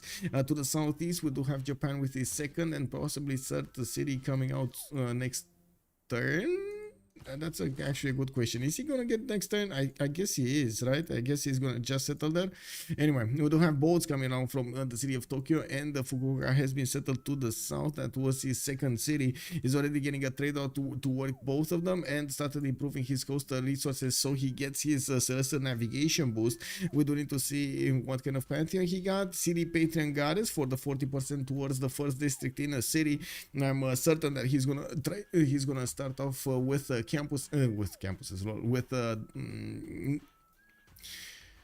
harbors, so he can get his lighthouses and extra trade routes. We don't need to see if he's gonna be effective in deterring in any way, shape, or form of Scythia from attacking England. I find it doubtful, but you know, anything can happen, man. This is anything can happen Fridays. We got Sydney also put down here, Canberra. Put another city to the north, getting his divine spark as a pantheon, another settler, a 4 settler in 2 turns. And I do notice he's already starting to put down his campuses. He does have a +5 here to the northeast, another +3 here next to Canberra. And Sydney did not put one down. Does he even have a good one here? No. Well, I guess this one, right? The stone tile, that's going to be a +4 next to the mountains. This would have been amazing, though. This would have been nice. Bonkers, right? 6, 7. Yeah. But anyway, he's gonna need to make do. He's gonna need masonry to actually get that stone. Right, get it on the stone. It is what it is. You know, you gotta do what you gotta do sometimes. Australia is also going to benefit from the horses to the north, while he already had the third ring out horse on the west side improved. I do notice he has 3 pastures and 1 trader giving him some bonuses, using Moksha as the first governor, so he can get the extra culture alongside that massive science boost that he's going to have from his campuses. We do have him right already on 10 science with 30 production, 7 gold and 7 culture. I think it is time to actually put up the prediction for who will win in the game, and I do wanna click on buttons here. Give me a second. Manage prediction. Start the prediction. Who will win? We do have on one second. KO5 has joined the round table. Hello there. Good evening, sir, and thank you so much for the follow, sir. Komanda versus Chacun Pour Soi. Okay, 30 minutes submission period. There we go. You gentlemen, you can actually put your points in for a chance to win more points. Let's see who's gonna win, who's gonna protect the winner here. Seoul 2K05, thank you so much for the follow, sir. Much appreciated, sir.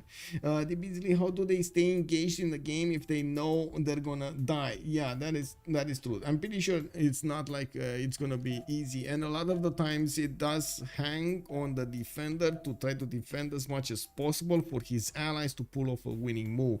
So yeah, we're gonna need to see how this the situation will evolve here. I'm pretty sure Slay needs to make up his mind on what is he gonna do, how is he gonna approach this defense.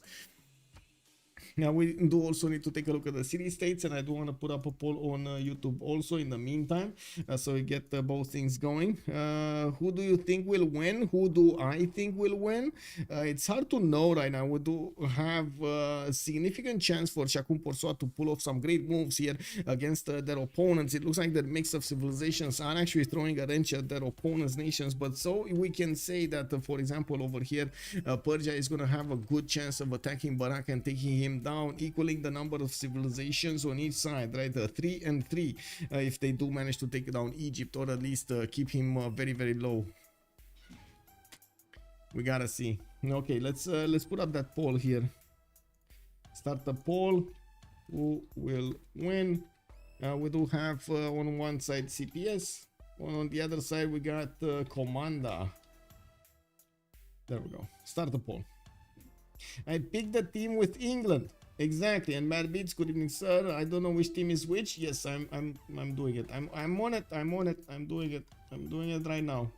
Left team is gonna be CPS, and the right team is gonna be Komanda. There we go. There we go. There we go. And yes, the Beasley. Yeah, I think you're gonna be right, sir. Yeah, picking the team with England, that's a winning team. Yorkshire Gold Brit, also good evening, sir, and thank you so much for pointing that horse style out earlier. Let's actually take a look at the city states. We got a cat with Kabul and Valletta showing up for the military bonuses. We do have also Candy with Armagh and La Venta for the faith city states in the game. Buenos Aires with Cardiff will be the ones for industry. Buenos Aires pretty good to give you those extra amenities, converting your normal resources into amenities there. Do have also Hansa with Mogadishu for the trade bonuses. Geneva and Anshan will be for the science, and I only imagine Anshan will be dead here, but Geneva might actually stay alive quite a bit in the game. Doesn't really have any, well, attacker here, aggressor next to it. And there is no culture city state, right? Yeah, no culture city state in the game. That's a bit unfortunate, but I guess it is what it is. Bradford has been settled to the northeast. We do have actually the Royal Navy Dockyard starting to appear here in Slay's territory. He's going to want to get that gold and the extra trade routes to help him defend himself. I don't think he has a secondary, yeah, he doesn't have a second continent. Let's see, actually settle the city on next to Japan's coast. And of course, we do already see Scythia with some archers getting quite aggressive here, pushing in that warrior back into his territory and trying to force a Slay here to get a few more units to defend himself. We do have a wave of builders, and of course we do have a trader already connecting Isik to the capital. He did build a monument, he's building the encampment, and I would imagine he's gonna follow up with some barracks there to get some extra housing also. Now I do see also Maestros with John Curtin is gonna get his signs chirping here. 16 signs with 7 culture. Is gonna get another city to the northwest where he is gonna get access to more resources, and I do notice his traders are already starting to work. He did improve the stone tile to the west side, kind of gave up on that particular tile to put campus on. A bit unfortunate, but I guess nobody actually wants to go for masonry. Wait a second, he had masonry next turn. Is he actually gonna, oh my god, wait, okay, is Maestros improving this stone tile to get the boost, unimproving it next turn, and then chopping the settler? Is this the motion that he's gonna do in the next 2 turns? And of course immediately putting the campus, because you need the campus, definitely needs the campus, right? That's a +5, that's a pretty good one. +4 actually, sorry, +4. Anyway, Australia and England locations are so isolated. Yeah, yes and no. At least Australia can trade with Kid here. Even if they don't trade on the water, they're still gonna make some economy from trading with each other. Japan is not gonna make an economy trading with England. I'm pretty sure internal trade routes are gonna be the name of the game here for Swanik, and of course that will be the same for Slay. He's gonna have an issue keeping the coast here.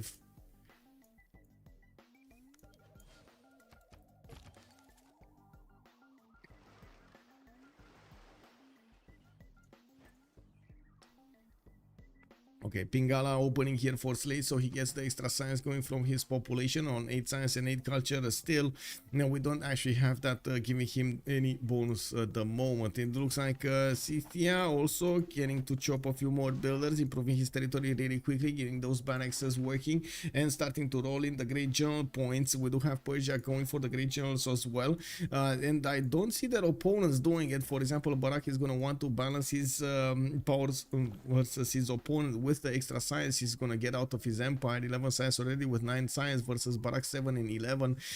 We do see that he doesn't really plan on getting a Bronze Door King at the moment, but I gotta say he is gonna go for his horseback riding in 3, and from what I do notice, he's gonna want to get the 4th city out very quickly. He's gonna have quite a few advantages here, and look at that, gods of festival starting to appear here. We do have the extra culture point appearing on all of these I would say plantations on the sugar tiles and of course on the tea tiles. We're going to need to see if that will actually help him hold Persia behind the mountains. Now Dutch, did he go? God of the Sea. He went God of the Sea. He's getting his extra production there. Utrecht has been settled to the south. We do have the first campus being placed down here. Easy +5. And I do see the second one actually from Amsterdam is not going to be next to a river, but it's still a +3 with the reef and this mountain. I'm a bit surprised he actually put it here. I'm curious how if he's going to try to get some aqueduct thing over here in the middle. Anyway, we'll see how this goes. He definitely needs the extra culture to open up all of the civics, and from what I do see at the moment, he's 15 science and 9 culture, not that far away from Maestros.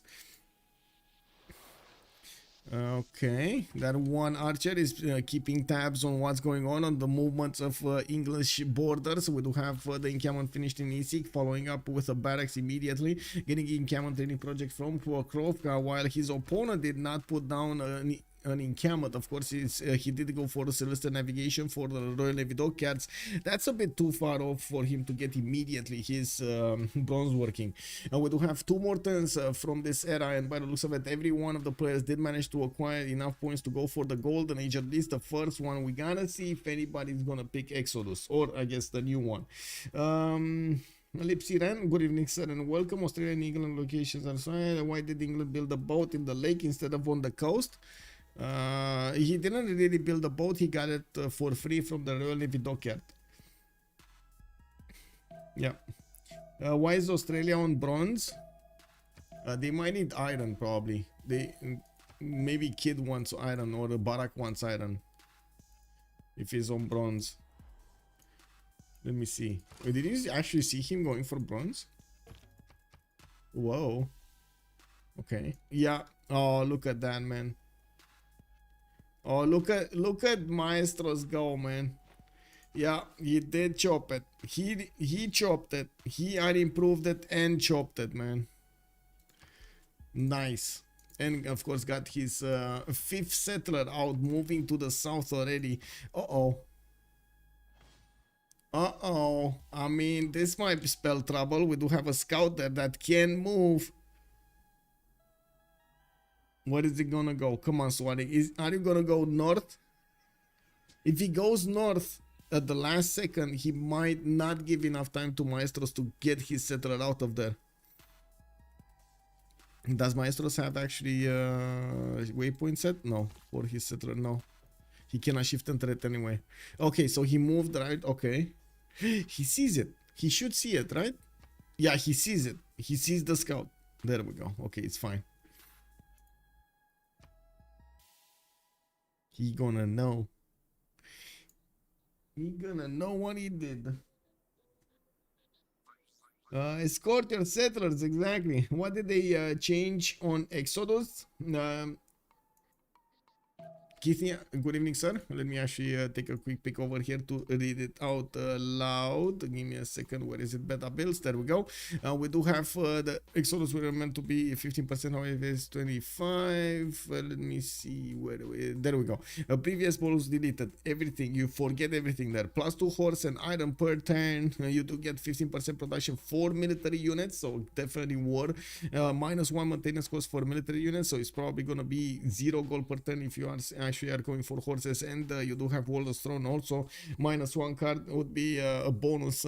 Plus 1 production and culture for encampment and its buildings. That's a pretty strong one, especially for Cithia, who is definitely gonna go war here.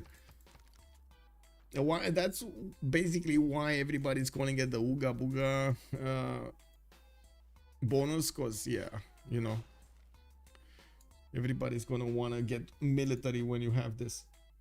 There are some situations in a game when it's very hard for you to adapt because of neighbors, because of land opportunities and so on and so forth. So I guess this is one way of dealing with that problem, making it a little bit easier to war at the beginning of the game, and setting up a clear path for that war. Which that's yeah, that is interesting. Yes. Sambunga, good evening, sir. How are you doing? Scout with Matterhorn. Kick W. Where is the scout with Matterhorn? Wait, this one? Do you think he actually got there? I don't think he has, or at least I don't see he has Matterhorn. No, he doesn't. I don't think he saw it. Wait, he didn't see this? He didn't see Matterhorn. Kick. Yeah. Now looks like Maestros is not going to take the chance of him getting to lose one of his settlers, since he's going to move it back in the city. I would imagine he could have actually moved, tried to move to the east side and get the city over there on the aluminium. Just didn't want to. And by the looks of it, we do have Campus out in 3 turns from Sydney finishing up. His Governor Plaza is also going to be here, and I do notice he's going to give more bonuses to that campus, a +5 turning into a +7. I do also notice Maestros' 5th city, yeah, that 5th city is going to be settled in the north, and 6th city is going to be over here on the eastern coast. Japan already has boats next to him. There isn't a carrying galley that is there also, and they might actually start knocking on each other's back. Oh, I see. Actually, Maestros had a galley in Japan's territory, and Japan returning the favor. Okay. Okay, I see. And what do we have here? Initiation Knights also chosen by Cithia. Remember, Cithia does have the ability to buy units with faith, and if you do manage to get your faith per turn going, it is quite good to use that against your opponent. And look at that military spam from Slay, getting God of the Forge as a pantheon, getting all of these warriors in the north. Of course, it is much better to actually defend yourself with a swordsman instead of horses against somebody attacking you with archer units. Boris. Wait, Kabachok started the Temenanki? What?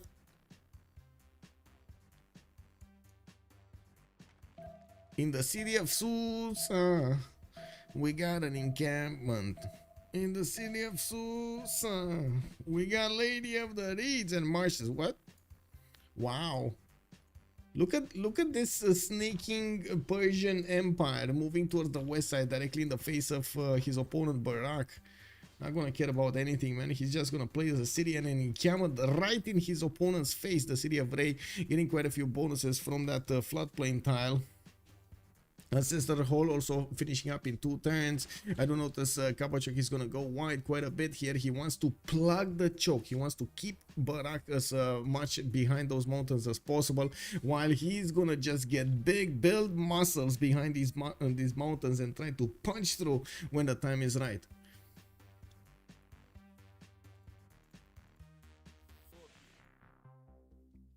I gotta say, I'm gonna need a minute here before we're gonna talk about their bonuses. And yes, Kid is Exodus of the Evangelist, and he's gonna receive all of those bonuses we talked about. I wanna leave the screen a little bit here. I need 1 minute. I really need to change something. Give me a second.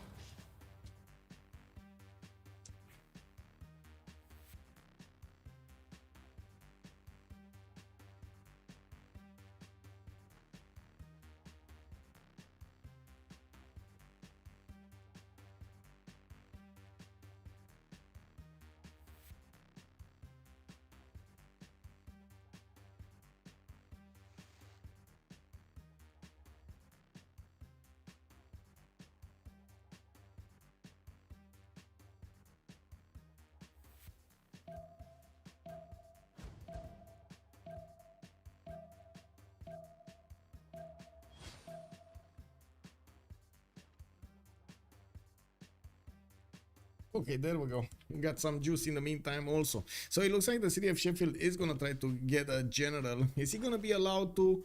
It does look like it. Budget is not putting a step on it, and it looks like England does have 3 general points per turn. Only 1 general got picked. Okay, so we do have Kid with 10 science and 20 culture. Looks like he's putting that production to work, and he's moving his horse archers closer to his opponent's borders. And we do need to see if Kid is gonna manage to break through. Definitely needs a much stronger army and a lot bigger numbers.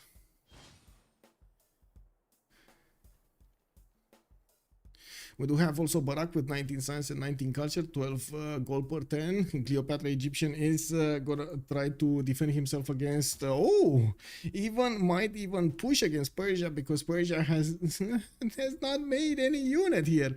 We don't have a single archer and a warrior trying to keep tabs on what Egypt is gonna bring to the front line. While of course we do have Barak over here that is training a horse in the city of Raket. That only 1 horse though, not a lot of them. And we do have the city of Ses going for the pyramid. And of course with Pen Russian Voice he's gonna get the extra culture from these campuses alongside the gold. Not bad. Maestros 22 science and 23 culture with 4 cities, soon to be 5 and 6 cities. Australia, he does have a problem with Japan, about to pillage his reef tile while he is getting his audience chamber in the city of Canberra. I'm a bit surprised about his choice to go audience chamber here. Would have thought Ancestral Hall or Warlord's Throne would have just made more sense, but I guess it is what it is. We do have Pingala establishing the city of Geelong, where he does have the biggest campus, a +5. Wood shoot with 20 science, 11 culture. He has his 40 production working only on 3 cities, getting his 4th out soon, and he's getting his audience chamber. He definitely needs to go tall here. Doesn't really have a lot of choices for city count. I do notice also a builder from England is going to scout out his coast, while his boats are scouting out the English coast. We do have also him with Magnus internals, and I do notice God of War and Plunder is being picked up for the double admiral for the extra admiral points, the 6 admiral points per turn. Netherlands on 3.4, England on 3, Japan on 3. Okay, what's going on here? More of these Sakas getting in. England is starting to upgrade the swordsman, and it looks like more horses are getting through. Yeah, this is just, look at this line of units. He's building builders just to chop more horses. Not improve that, just chop more horses. Just send everything against his opponent here. Civil war in England. Okay. Can you do a little check on visions, Sandorius? Yes, I can. So they know about this. They don't know about Persia's territory that much. They do. I don't think they know about England either, right? Yeah, they don't know about England. On the other side, it looks like in the north they barely scouted out Australia's territory, and of course no vision over the north of Scythia. Nobody found out about Netherlands. Nobody knows about Netherlands yet. Okay, so coming back to this, we do have a good shoot with 23 science and 12 culture at 10. Elizabeth the First is gonna get that culture going, commercials going with the 16 gold per turn. I do notice on the other side, Milento 17 science and 26 culture to the north of Persia, getting his harbors out, and also gonna need to get more settlers in the meantime. One of the first also victims was swordsman here. I do notice the Scythian horses are taking a few hits from the archers, but with so many Saka horse archers starting to get the levels and more horses joining the fight, you can imagine this is getting more and more dangerous for Slay to stay alive. But I gotta say, they did not actually ban Scythia. I think there were civilizations that were banned that could have been handled a lot easier. And we do have Boris with, sorry, we were talking about Dutch here. He is gonna go for 1 horse at least, and by the looks of it, he's sending a trade route immediately to his neighbor here, to Persia. Lake Victoria has been settling between them, and I do see Susa is gonna go for Temenaki in that Persian city. We do have Moksha opening in the city of Amsterdam, while he did open up also with campuses. We do need to see if he's gonna have a chance to get Hypatia. It looks like they are passing. Australia passed it, Netherlands passed it, Egypt Egypt is going to have a chance. England at some point is going to have a chance. Elizabeth. We do have also Boris, 12 science and 29 culture, going to get pushed by his opponent, but he already has one immortal right over here in the city of Ray with a general. He's going to need to get a few more, and by the looks of it, he's going to try to get in common training projects going. He is going to get the two turning etc. from Pasagade. I think that the setup that we were thinking about with the government plaza is just not there anymore, man. It's not there. Is he gonna know about this? I don't think he's gonna ever, like, he's not gonna find out until it's too late about that third turtle tile. Oh, he knows. He knows, and he didn't. I guess we do need to wait for the 7th population or 10th population, because I would imagine he's going to be incentivized to get a few few commercials here or harbor, so he can start getting those extra trade routes. Looking at the war development, we do have a kid with all of the Saka horse archers starting to gang up on the spearmen, and we do need to see if they're going to be powerful enough to take them down quickly. He can still do damage to the swordsman. You can see how his horses are quite efficient into pushing these units. England will need so much iron and so much gold to stay alive. He will actually be quite a bit of a problem for the coffers of his allies. We do have a Slay with 18 science and 18 culture. Looks like defending against Scythia is slowing him down quite a bit when it comes to his development. Horseback riding in 4 turns. While he did upgrade these sources in the south, I do notice he's getting a few more builders and keeps on building units so he can replace the ones that are being taken down, upgrading everything he could get his hands on. We do have him also trying to counter against these horses, but didn't really have much success of actually taking down units. He hit some units, but not really took them down. Swatik also with Tokugawa, 14 science and 21 culture. Next to him, hasn't been that active against Scythia, at least at the beginning of the game. He did try to get his economy working and built a few boats to send them to the north, try to tickle a little bit Maestros here, see what happens. You know, maybe he's gonna laugh, maybe he's gonna hit him, but at least he's gonna find out. And then we do have Magnus establishing the capital city for those extra bonuses towards his traders, and of course more trades are being pumped out. New lighthouses also for those for that extra capacity. I do notice Boris is quite ahead when it comes to the production capabilities of his empire. He has 80 production versus everybody in the game that has like between 40 and 50. That is quite a difference. That is a significant difference over everybody. It's basically like Boris and everybody else, you know. That's just weird, boggles my mind. Anyway, we do have him with Shun Tzu, and I do notice that's actually his second general. Oh, did they oh no, they didn't. Okay, Trungtrak appeared here. Slade did manage to get a general. Pretty good. Okay, that's good. He's gonna get an extra +5. All of the generals got picked out. That means Egypt didn't get one. Oh, yeah, Egypt didn't get one. Mariano Cheretach is coming around. I do see Swordsman coming up in 1 turn.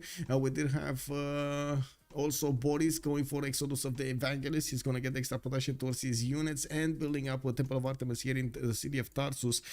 Getting new settlers, finishing at Temenanki. Oh my, this is just such a good tempo from him. He's going to need quite a bit more science. Barak is already more than double his numbers, but I would imagine with the cities he has right now, he's going to catch up quite quickly. He does need Temenanki to finish, get all of those points going on this river and start up on a campus.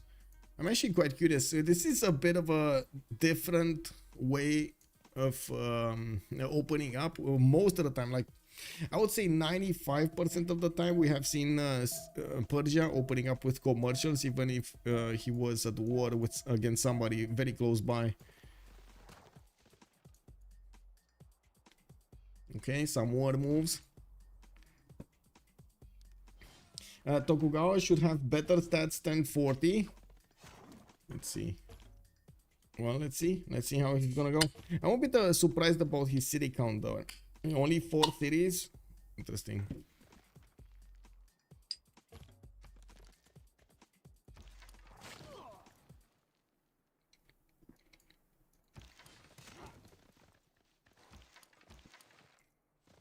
The fact that Scythia manages to actually, get some health back whenever he's gonna go on the offense here allows him to keep these horses alive even if they are in front and they're taking a little bit of damage.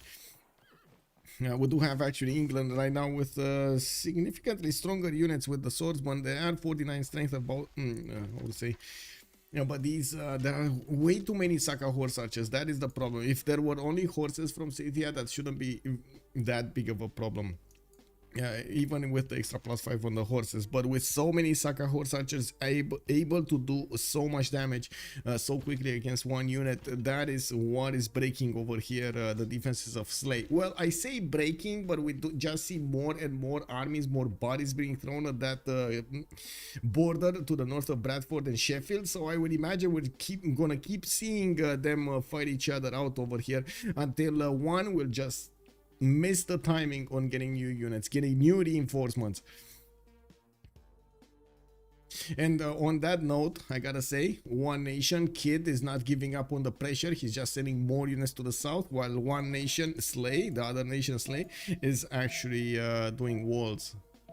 Walls not gonna help him out that much, mostly because of again the Saka horse archers. They can chip away the walls very quickly in so many from so many units, you know, like 3 points here, 3 points there, 2 points there, 3 points there, and so on and so forth until you don't have a city anymore. Okay, that's one. This one has a promotion. He gets another one in. I gotta say, Kid is taking care of very nicely of his army, trying to get as many promotions as possible, resupplying, repositioning them in the back line, getting the promotions in. Oh my god, that horse is still alive. Wow. That horse is still alive, guys. I can't believe this one horse is still alive. Got attacked by a spearman. And still is alive. Anyway, Australia here is 37 science with 28 culture. It definitely looks like he's making more science than Tokugawa, and by the looks of it, he's going to need to catch up in the production queues. He does have harbor scanning out, only can use 5 of his 6 cities to actually get a military on the east side, a naval presence, but I would imagine he's going to canal that lake in city later on. He's starting to get a few galleys out, and looking at his tech side, he's going for apprenticeship for the extra production on his mines. He's also 3 turns away from feudalism, which is going to give him the opportunity to get more charges on his newly built builders.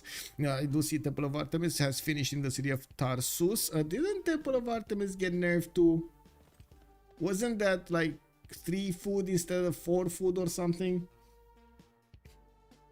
Chillbrain, good evening sir. Iron Klaus, good evening sir also. So is CPS winning already? Full 3-way tie after? I don't know, Chillbrains, because that's the question, right?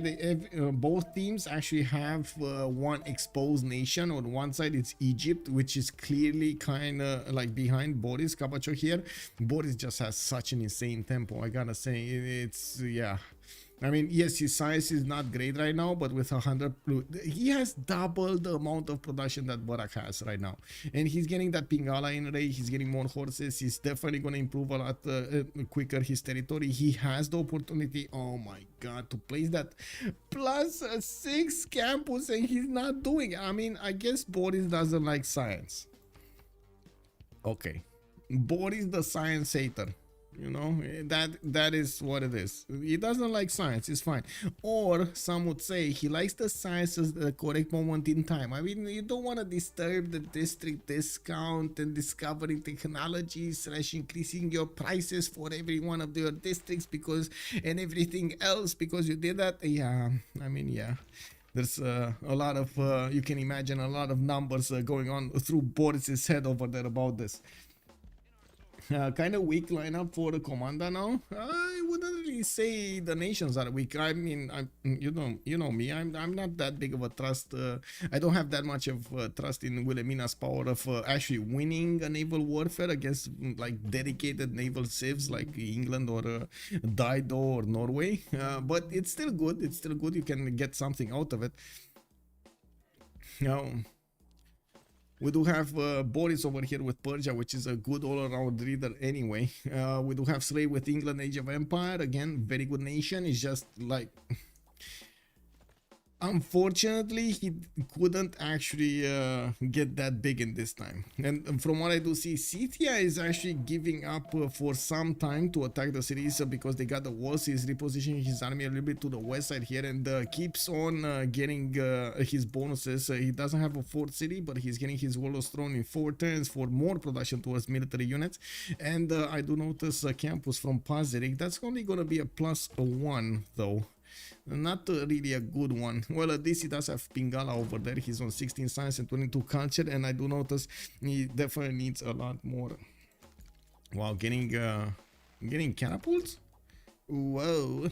Okay, I mean, you get your catapults, it's fine. You see how little damage the Saka Horse Archer does?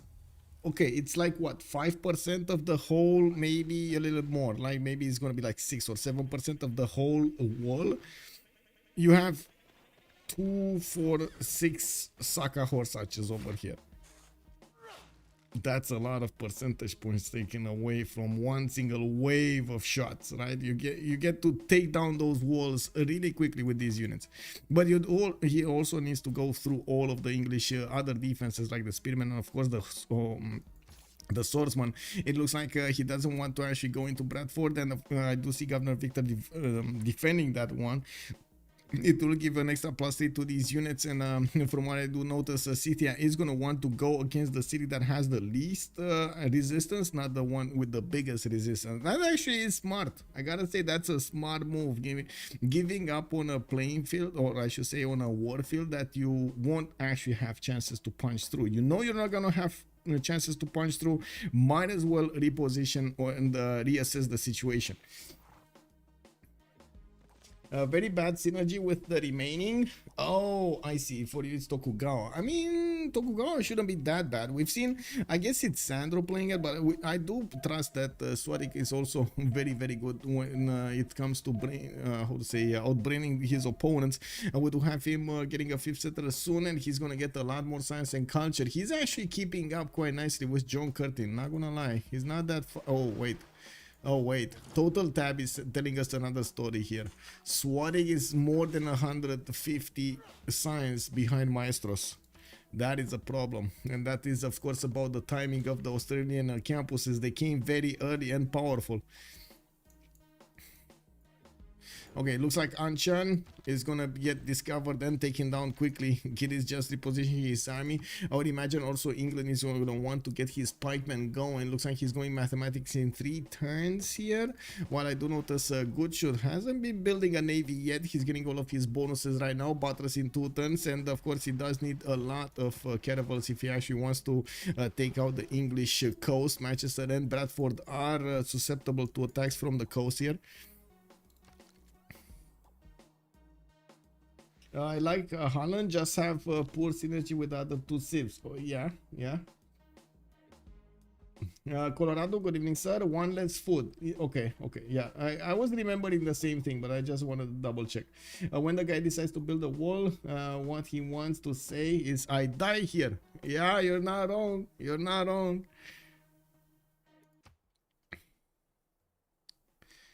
Okay, anything happening here? Okay, there is something happening. Actually, Kabachek is gonna go on the offense, going against Barak here, and I do notice he's bringing up Burika with him while he's trying to get some commercial hub investments. He did choose to go for commercials instead of going for his usual, or well, I should say campuses, or some campuses at least, for the extra science. Oh, he did. Wait a second. He did. He will get a +3 in Tarsus. He just needs to get a settler out. Okay. I like how he's actually spreading this out. Why did he not put this one though? He considered it so important to have a commercial from Pasagarde, and of course it will actually be quite costly on the science. Now we do have Barak also with a problem with the city count. He did finish his pyramids in the city of Ses, and I do notice wait, Okay. Says, I do notice Thieves is getting out more marionette archers to help him defend against Persia, and he's getting his commercial hubs while he's fighting for encampment training projects. He wants a general desperately. I gotta say, because the first generals all got taken out, we only have those available with the medieval and Renaissance bonuses. There is no more classical giving bonuses general. That is a bit of an issue because all of his units are classical or ancient, and of course ancient wouldn't actually benefit from that. And we do have Anshan about to be taken down. CTI is going to make quick work of that city center, going to give himself a fourth city while he's building up his science count. Definitely needs to get libraries and try to get a few more cities out here. He's gonna also need to go for a stronger unit. So it didn't break England. Look at that. Slay couldn't be broken by all out Scythia war. Yeah, I mean, even with the new Exodus, he's still getting this. Anyway, Slay does have a bit of an issue. He's on 19 science and 19 culture, while Good Shit is already 33 and 24. And of course, the same timings on caravans is not going to happen. We will definitely see Good Shit here getting his galleys a lot faster than his opponent. He can't really one-turn them now, but I would imagine he is slowly working on improving the production in all of his cities, trying to get the lighthouses for the extra traders, building better districts in the city of London, and connecting all of his cities to somewhere. Where is he sending these? To Geneva. He's trading to Geneva. Okay. Is that a lonely? Oh no, that's one tile. It's fine. Okay. I thought that's a Pamukkale on an island somewhere. Wait a second, am I seeing this clearly? 129 gold a turn on Elizabeth I, 64 production on his. Oh, they're gonna get so many units, man. He's gonna be happy. And I do have to say, Tokugawa did just manage to outpace over here Maestros with John Curtin. We do have Tokugawa with a good chance of getting his cartography at the same time. I do notice Guchut is actually getting it in 6 turns, while Swatek is 3 turns out from Buttress. Maestros is on apprenticeship. I do have the city of Akkad also being kept by Scythia here. Okay, Scythia is his opponent, the opponent of Tokugawa, Swatik. I do see Maestros is also getting finally the harbor in the city of Canberra, while he did build his government plaza with the audience chamber. Still boggles my mind a little bit. I would have thought he's going to want to get the most production out of his caravels and be able to one-turn them later on. It's going to be very important for him to get a strong navy here against his opponent, against Swarik. Yeah, first city takeover. We do have Scythia managing to take over the city estate of Anshan, while he's starting to reposition again his Saka horse archers to take a stab at English troops. We do have Slay going for his mathematics in one turn. I would imagine he's going to want to get men at arms here or pikemen. He does have quite a few of these spearmen that could be upgraded, and of course a swordsman. We do have a new Saka horse archers being bought with the faith that he is gathering, and I do see him about to make his move. A second wave of attacks. He got his catapult here. Another catapult coming up from Isik, another one from Prokrovka and Pazeri. He's just making a wave of catapults here, specializing his cities to do the same unit over and over again. I think sacrifices Netherlands for a good Viking spawn would have been a better choice.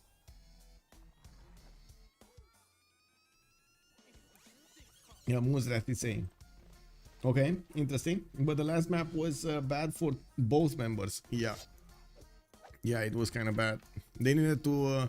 I'm not sure if it was that bad with Wilhelmina there, but he definitely was kind of irrel, so, you know. As in, the chokes could have helped significantly. That's what I mean. Okay, Tarsus is gonna get that +3 campus. We do have him with commercials from Bactri, the countdown until the next era, markets from Pasagarde. He did put Hamatana down and started off on his commercials here.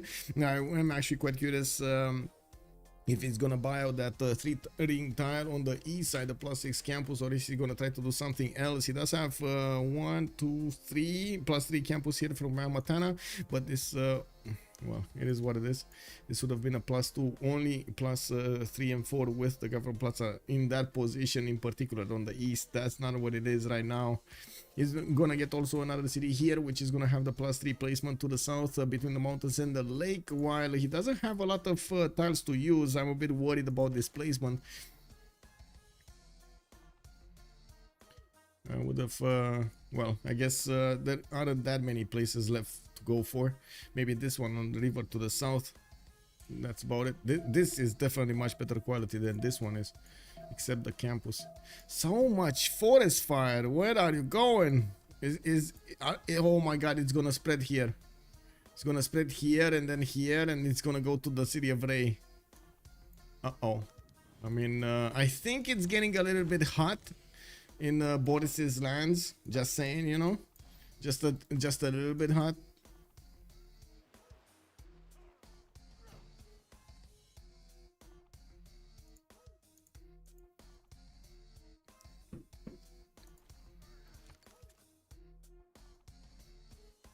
Okay, barracks.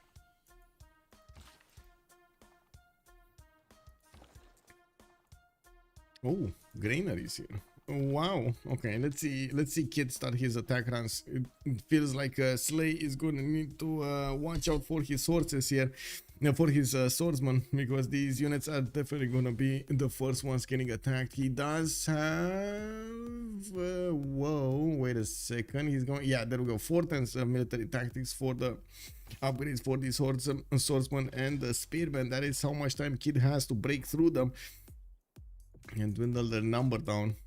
We do need to see if he's gonna finish this, if he's gonna finish this idea of taking over. Well, one thing is clear, Slay is only on 3 cities and he's having a hard time to keeping up with the science and the culture, especially against possible naval attack from Goodshoot. We do see the galleys are starting to get pumped out of the cities of Goodshoot, and he is on a good amount of science and culture. I am curious if he's gonna manage to get to mercenaries in good enough time to upgrade all of his boats before he's gonna want to send them against his opponent.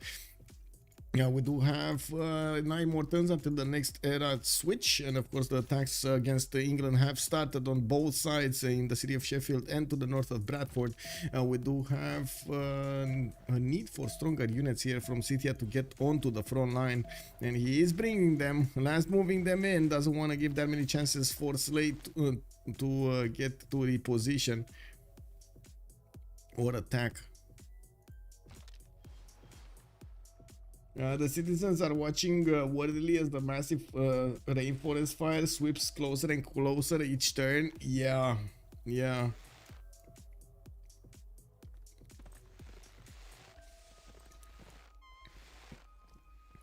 Okay.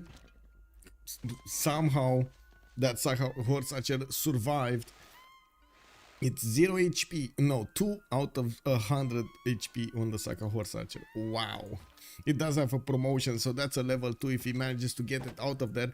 It looks like another spearman has been taken down. I gotta say, he does have 3 more in his territory. That is a bit of a problem. Yeah, men at arms are, I don't think they're gonna be good enough. Actually, no, they are good enough. Never mind. What am I talking about? They are good enough. They will be good enough against these Saka horse archers, especially with the +10 promotion of Tortos. Okay, Netherlands, what are you doing? 2, 4, 5 cities. Mogadishu, he took out another city state here to the east side. Milatovic is getting his audience chamber finished next turn, and I do notice quite a few builders are coming out. I would imagine he already has feudalism. I would imagine, just saying, he's on theology, so I think he does. We do have also to take a look at the tab here, 48 cents with 50 culture, 50 gold per turn. We do have him with a possibility to go against the Maestros to the east side, and that will be a problem for Maestros. He's going to need to figure out how much navy he needs on both sides, which I'm pretty sure he's going to need to start crunching the numbers soon. He does have his galley starting to scout towards the west, and he's going to figure out where Minatolovic has his first city there that he can reach. Tokugawa has not started on building up his navy that fast. He does have in Sendai, for example, one galley coming out, but in all other cities he's trying to get something else like a Stonehenge for a possible religion to get his era score going. This campus in the city of Tokyo, which is gonna be a +4, that's gonna be a splendid one. I think he already had a splendid one in Osaka, didn't he? Yeah, that's a +4 also. Fukuoka also had one. Yeah, it's fine. He already has that bonus, the splendid one. The gold pattern is significantly better on CPS's side. If they will get a navy or an army, it's not going to be a problem to upgrade it. That is very, very, very good bonus to have. And we do see that the science numbers are actually looking quite good on both sides, I would say. So Kid with Slay kind of balanced themselves out. We got Barak that is a little bit behind his next door neighbor here, Persia. Persia with 46 and 46, Barak 39-40. And we do have Miletovic 48-52 versus who's this? I guess Goodshoot. We can actually put him alongside Goodshoot 55-30, while we do have Swatik 53-44 against Maestros 68-44. Not a massive variance between them. New commercials coming out from Boris. He's gonna get to flex that 133 production against his opponent pretty soon, and as you can see, he is keeping his tempo up. The forest fire is giving him some more bonuses and another possible city to settle to the north of Ray. We do have Trebuchet here also coming around to get more promotions from attacking the Egyptian units. While Egypt did get to his crossbows, he has strong units to defend himself. We don't really have an army from Persia to push into his opponent. He's more concerned about killing better tempo, more stats, more of everything before going on the offense. Netherlands got God of the Sea. Yes, he did. Over here. And he's getting his Great Lighthouse also from Amsterdam. I do see his Oracle is finishing up in 11 turns. And I just noticed I had actually more coffee. More coffee. Uh-oh. Slay is having a problem. A very big Scythian problem. His encampment has been taken down. We do have the Maritimes available for him, and it looks like he did upgrade 2 of them to the east of Sheffield, repositioning Governor Victor in the city of Sheffield, but I fear it is too late. Saka Horse Archers already punching through the north. There is a Spearman that is taking a lot of hits there, and of course I do not see him actually investing that gold into upgrading these. We got already Goodshoot with 1,000 gold in the bank, while Slay is only on 47. Now finding a hard time to get that gold from his teammates so he can put into these upgrades. He has a big need to stay alive, and I gotta say, they can't really give up on him. They need to allow this to happen, as in Scythia to throw as many units as possible against England, and his allies need to help him keep his borders alive. Goodshoot already upgraded the Caravel. Okay, he's going for the 5 Caravel trick here. No, he actually has more, sorry. 5, 6, 7, 8, 9. Okay, he 10, it's fine. He has 10 boats, it's fine. I mean, over here we do only have a Slay with like what, 2 galleys, and that's it. Whoa, I just realized there are only 2 galleys here. Yeah. Well, it is what it is. Slay got it many times, and Pikeman, yes. Is that gonna be enough? Because you've seen actually the damage from the Sakas, right? Let's actually take a quick pick on the Sakas. They still do damage. I mean, it's enough damage if you have enough units to throw at them, right?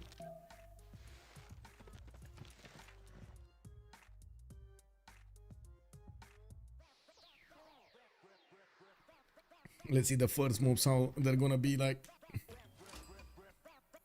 I do notice Kid doesn't really have first moves. I gotta say, this is something that is probably bothering him, because a lot of the times he could have actually gotten the promotions on units and so on and get them out of the way, but he just couldn't. It's like no first move. Okay, we got some countering here. Looks like one unit has been taken down from the encampment. Of course, Kid did lose a horse and a Saka horse archer for an archer and another unit. I think it was a man at times, but I'm not sure. Anyway, we do have in the north also another wave of attacks that need to happen. There are promotions on these units, and I do believe Kid does want to get them high up as possible in bonus damage. You do see the pikemen are actually taking quite a bit less damage than these men at arms, and that is going to keep them alive for a little while longer. Might not be enough though. We do have another wave of horses coming around, and I would imagine we will see Perja over here get to his courser technology. We do have him going for stirrups in 7 actually. So okay, he's going for knights, not bad. That also works if you want to do it. Much cheaper pre-builds, I would say. I do notice Egypt has not been expanding, and by the looks of it, he's just setting up his expansion right now. 1-2 settlers are coming out from Akhenaten and the Thebes, while we do have Kabachok next to him already on 2, 4, 6, 8 cities. He went as wide as possible, finished at Temenanki, which is already giving him quite a few bonus points there, and I do notice he got his commercials with an encampment and one of those campuses there. Pretty good bonuses here, 59.50. 59 cents, 50 culture, another wave of feudalism builders coming around, and even more settlers from Pasagade. He is gonna keep his advantage against Egyptian Cleopatra for the remainder of the game, and we do need to see if Milentovic is gonna manage to nail his requirements here against his opponent. Australia is gonna put pressure on him, or I should say Australia will do something. I'm not sure if he's gonna put pressure, but he will need to do something. Okay, looks like the attack on Sheffield is about to be over here. We only have Kid with a few horses remaining. His Saka horse archers are going to need to retreat, and looks like yeah, there we go. He's calling out the retreat. He's calling out the retreat. It's fine. Men at arms and pikemen save the day here. Just not enough units. Scythia didn't have enough units. Can still do damage, but yeah. Actually, that pikeman's dead. Yeah, no promotion, low life. That kind of looks like a dead pikeman walking. Looking at the era score, we do have Kid on 49.53 for the golden age. He's going to need 4 more points to get one, and by the looks of it, he keeps on pumping out his units here and sending them to the south. We do need to see if he's going to manage to get those extra 4 points. Barak is on 7 points away on Egypt, and again, it doesn't look like he's actually going for things that are going to give him points. Does he have Sphinx? Did he ever build a Sphinx? I don't see a Sphinx. Do you guys see a Sphinx? I don't see a Sphinx. So he should be much closer than it appears. You know, it's like watching in the window, in the mirror. It might be much closer than it appears. Now we do have Mestrom also with 9 points out. John Curtin is gonna find it. Okay, it's fine. Oracle in 5 turns here from Brisbane. Wait a second, wasn't somebody else building Oracle? Didn't I see it somewhere else? I'm pretty sure I saw it somewhere else. Let me actually take a look here. Was it? Oh, it is here. Milentovic is going to build it. Okay, so he might actually take it away from Maestros, which is going to be a problem. Australia definitely needs the era score, while I'm pretty sure Milentos needs it too. 40 out of 41. He's much further behind than Maestros is on this. Only 1 charge on this builder. Does have another builder here about to build the mines.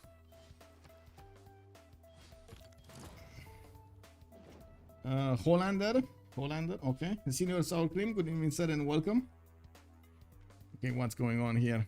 Okay, strategic repositioning here. City clamping up his catapults and taking down one of the pikemen of England. We do have his Saka horse archers also with a few promotions here, pushing back the English troops behind their territory. The encampment, I don't think it got repaired by the looks of it. Yeah, it's, oh no, the encampment did get repaired. The barracks is pillaged. Kick. And he's gonna get his walls out. Easy peasy.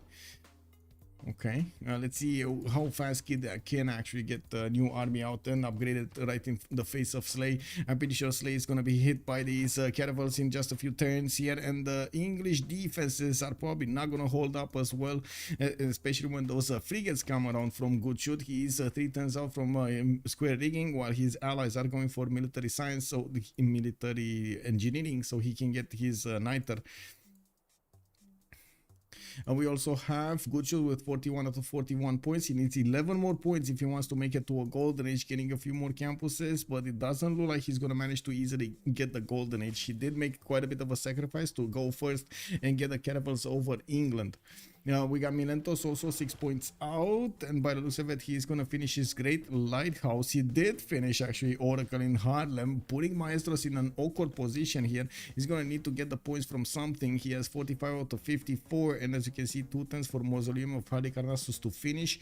Trying to get the campus research lab, getting more harbors. I think he already had a +3, no? +4, sorry, +4. Yeah, he did. This one in Canberra is a +4. Anyway, we do have Milentos 6 points out. Boris is well over the point, 61-51, and looking at the production capabilities of his empire here is definitely again keeping up ahead of his opponents. Slay is Dark Age, Swatik 8 points out from a golden age, gaining his samurai in 2 turns for those extra +4 points. And I do see he actually did make a navy and put it to the north outside of his borders, though. He did try to go against the cat, but the cat fought back, and looks like the walls kept him out of taking that city center. Now we do have Kid getting more horses and a few heavy chariots towards the south. I'm pretty sure he can start buying out the heavy chariots with his faith. And there we have it. Actually, the English Navy is getting next to the English cities, and we do need to see if Slay is going to manage to counter this attack. We do have the caravels of Elizabeth I here doing massive amounts of damage against the galleys. The walls are going to be a bit of a deterrent to take over an empire, but that's only until those frigates get there. And we do need to see also Tokugawa if he's going to manage to get those 7 points. Well, 4 are coming from that samurai. Does he have a horse? He doesn't have a horse. That's 5, right? If he gets a horse. You will need 2 more, probably a city-state, like a levy or a, like, not a levy, a Suz of a city-state. The first Suz.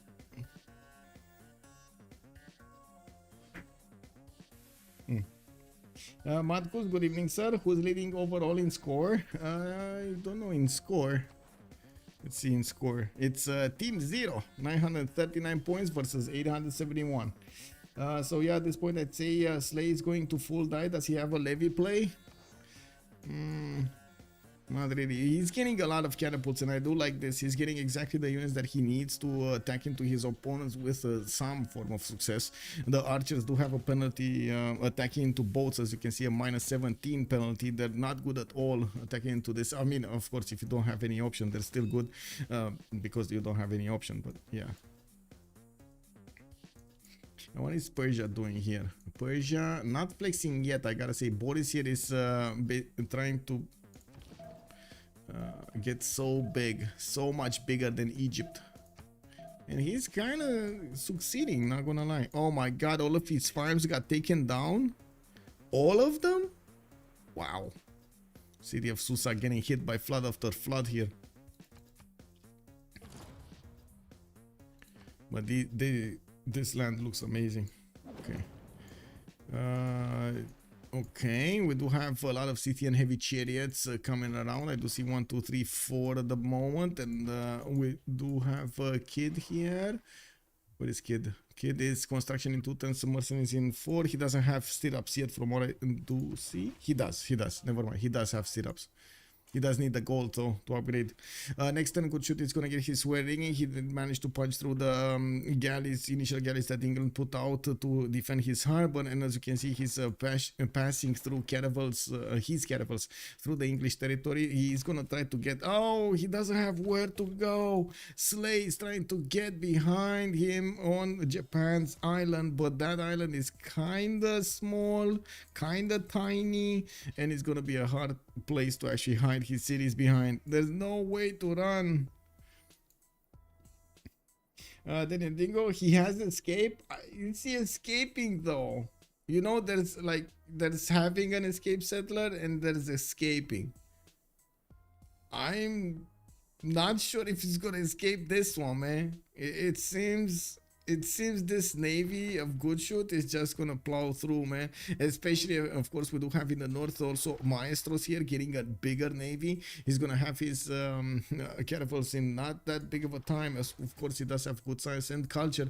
106 production, not bad, especially to double team Tokugawa.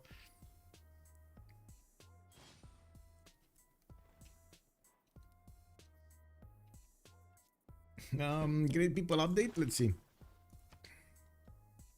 We do have England, Age of Empire getting his name, well, fleet. We do have the Netherlands getting Hypatia for the extra science on all of his libraries and each of his libraries, and a free library. Tokugawa did manage to get Zenki for the extra trader. I don't see extra traders from... Oh, I do, never mind. Persia did manage to get the Zankian. Does he have another one? No, only Zankian. So there are 2 more extra trade routes available for them, like in the commercials. It's just they're not making that many points. Only Persia's making the points, so they're not rolling through these quickly enough to discover them. Anyway, looks like there is a significant amount of navy here from Japan. The gold is going to be a problem on their side. We do have Boris trying to make as much gold as possible, 116 per 10, while Gucci is on 119.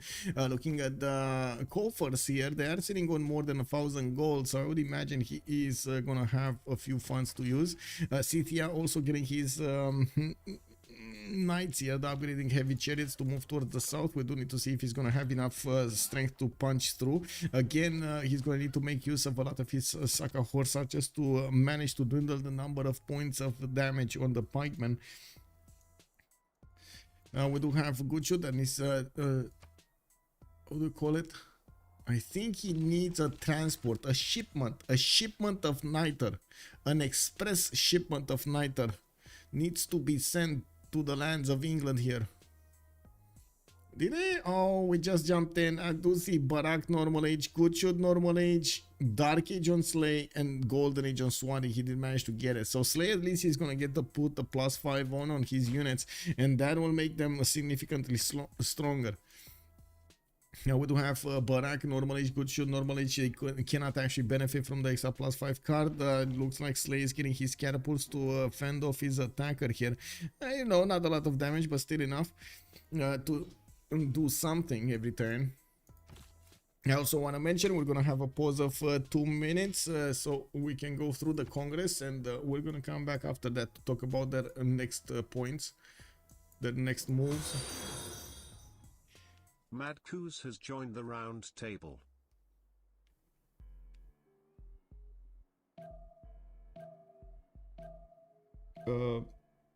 Okay, Mad Coos, thank you so much for the follow. Also, Pope and the Fine Ship. Okay, thank you. Promo code for 10 viewers. Okay, what is that promo code for?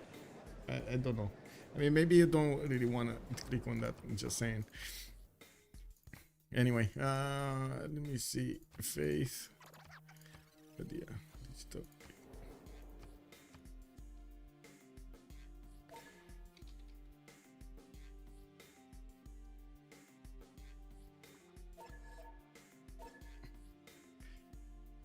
Okay, so 2 minutes and we're coming back.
Okay, so let's see what's going on here. What did they go for? Kid is going for a second Exodus of the Evangelist and keeps up the pressure against Slay.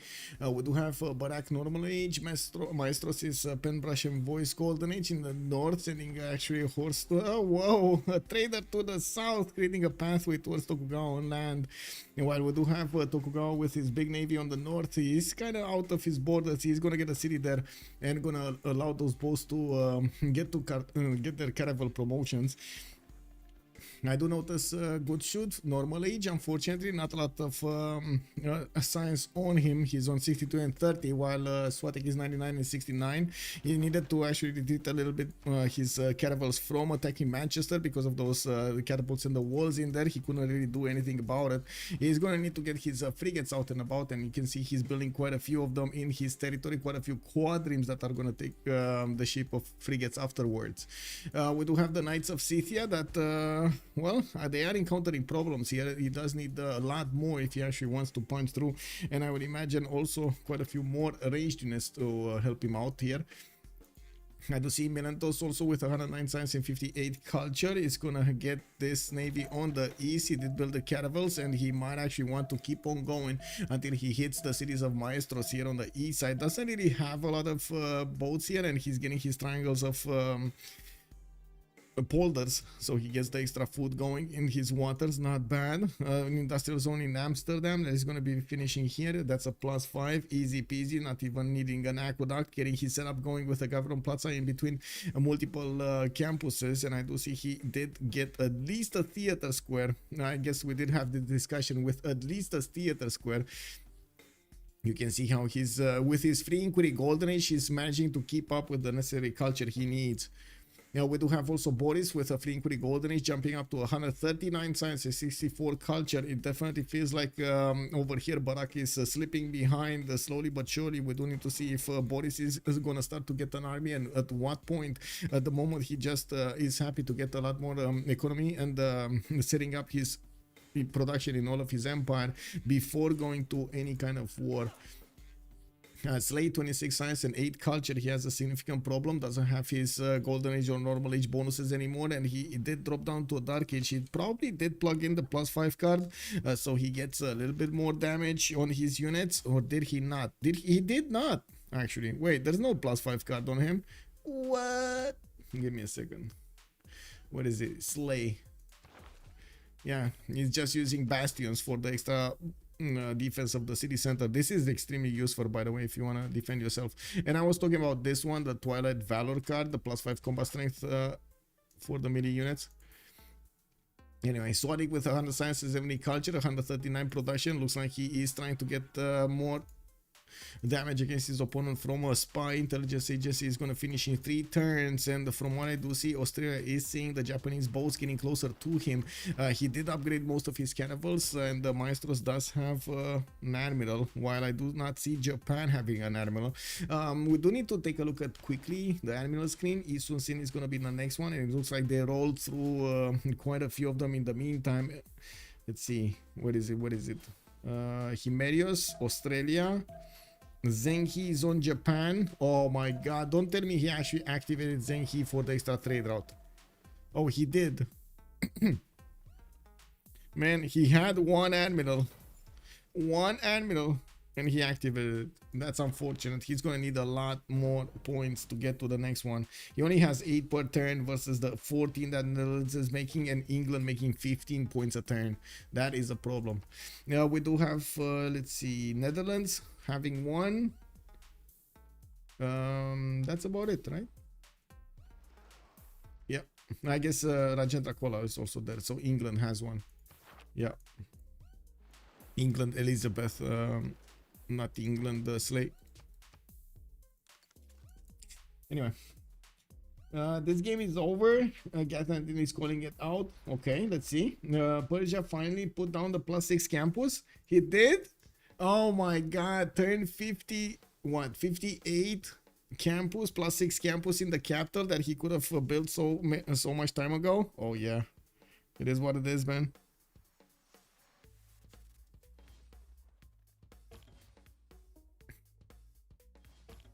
Okay, we do have commercials from Shari Kumis. Kabachok is still building up his science potential and culture. Doesn't really want to go to war here against Barak. He already overwhelmed him with science and culture. And of course, Goldpert, and not to mention production, more than double the amount of production that Barak is outputting.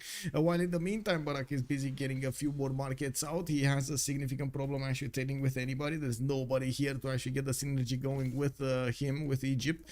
I do notice Netherlands in the north. Milatovic is starting to connect his economy with Persia. Both of them are selling the trade routes and probably switching towards Wieselbank and cards so they can get the +2 food and the production to each city center. And of course, after they do get the alliances going. Now we do have boats from Japan appearing in the city of Bradford to defend the nation of England from dying. Slay is gonna need to fend off attacks from frigates next, and these will chip away the bonuses of defense of Manchester slowly but surely at those walls. You have seen moves with the last move, first moves kind of moves. They're kind of hard to actually get around with, so we're going to need to see if Good Shoot here is going to manage to use them effectively against Slay's Manchester City. By turn 69, Gathany is calling this out. We might have that, we'll see. Japan has Admiral still. Where is the Admiral? You saw the Admiral somewhere? Where is the Admiral? You see, this is not the good Admiral. This is Artemisia.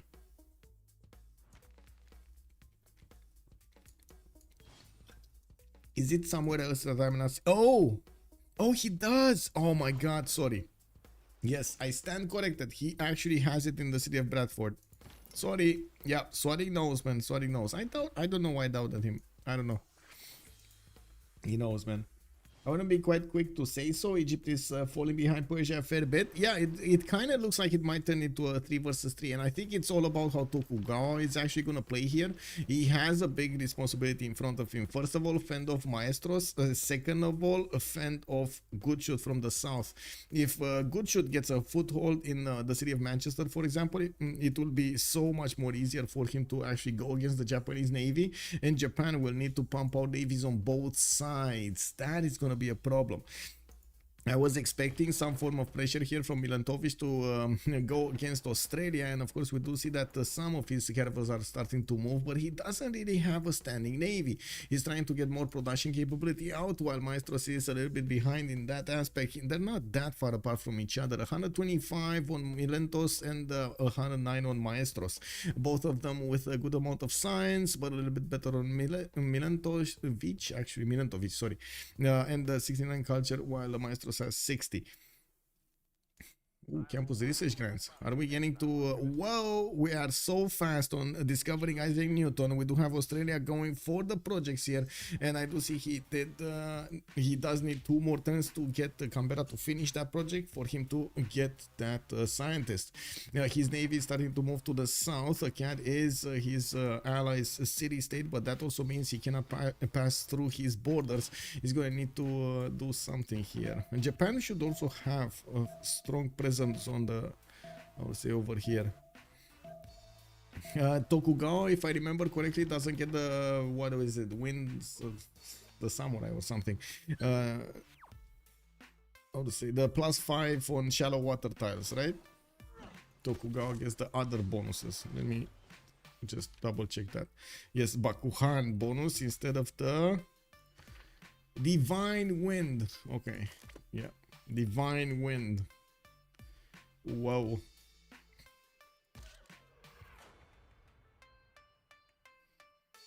CPS better win this game? or what? You know, that's basically the next question on that statement right there. Or what?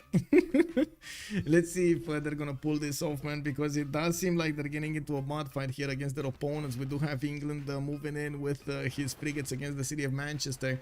There isn't enough pressure from Cynthia yet against Slay, but as you can see, he's closing as much as possible England on these 3 cities. He's trying to keep them as contained as possible, and of course in the meantime upgrading his units and trying to get a few more stats points. He is on 48 science and 30 culture. Kid did manage to get out from under the rock he was, and now he is going to want to push into his opponent with another wave of units. He's going to get the castles for the courtside promotions. All of these horses can turn into stronger units, and that will be a much more effective army against his opponent. It's still going to be extremely hard to punch through man-at-arms at this point, but with the level 2 crossbows, level 1 crossbows, you can see the damage is significantly increased versus the normal Saka horse archers. They were strong, not strong enough to handle the man-at-arms and the pikemen.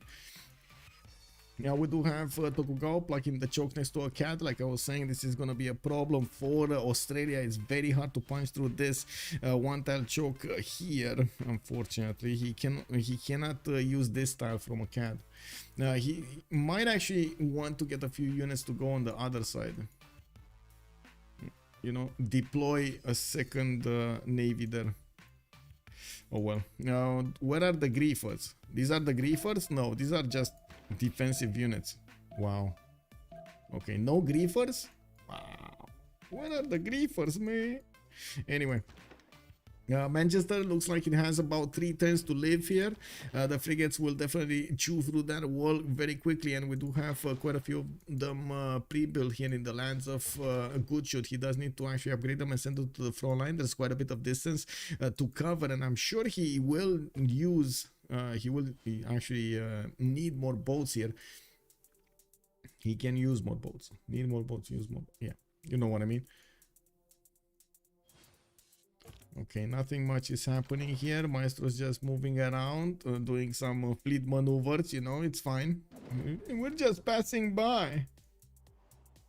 Okay, we got knights here. We got some of these crossbows that are just finding their way through the planet. Persia is just getting big, man. This is just, oh my, look at Kabachok go. 185 science, 88 culture, 189 gold a turn, 233 production, 215 food. Yeah. This is a problem. This is a big problem. Did Australia manage to get Newton? Wait, did he? Yes, he did. Yes, he did. And looks like Ib Fadlan has been picked up by Egypt for an extra trade route capacity. Not bad. Ib Khaldun also got picked up by Scythia. I mean, I guess he's not going to be that good on Scythia because he doesn't really have a lot of happiness here. Yeah, it is what it is. He has been fighting, losing units, dealing unit damage, and so on and so forth for a long time now. So I would imagine that's not going to be easy for him. So many of these Japanese frigates are starting to come around. This will be quite a bit easier for him to actually defend against Australia with these frigates, and also I would imagine he's going to have an easier time to punch to keep away actually England from the south. Unfortunately, it happened. Manchester has been taken down. Gucci does manage to punch through the defenses with his caravels and frigates, and he is just about to punch through the Japanese navy deployed to the southwest. Well, it looks like these boys were kind of there in the wrong spot at the wrong time. They were sent there, but they didn't know why, and they got caught in the wind, you know, the divine wind. Why is Kaba being a noob? He literally allows himself to not be able to get on the coast. Huh? Or can he canal out? Imagine Kaba going battleships on England would be insta GG. I don't think he cares about the coast at all, to be honest. I think with the tempo he has, if he just takes over at tanks at, I would say Egypt over here, he can just go to space or something. I'm pretty sure with the low tempo on his opponents, he's just not going to need to build a navy throughout the game.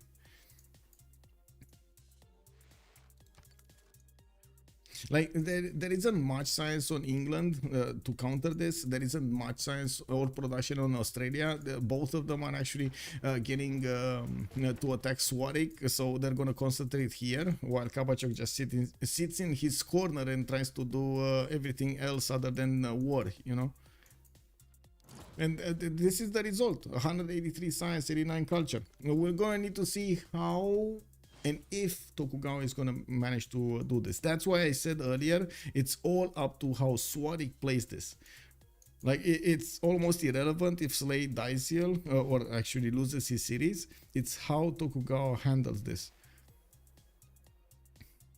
Persia needs to make sure he deals one swift blow on Egypt. If his war drags on, they will... Exactly. Colorado is making also a very good point. It needs to be a quick takeover. It needs to be a quick takeover. And a full takeover if he can.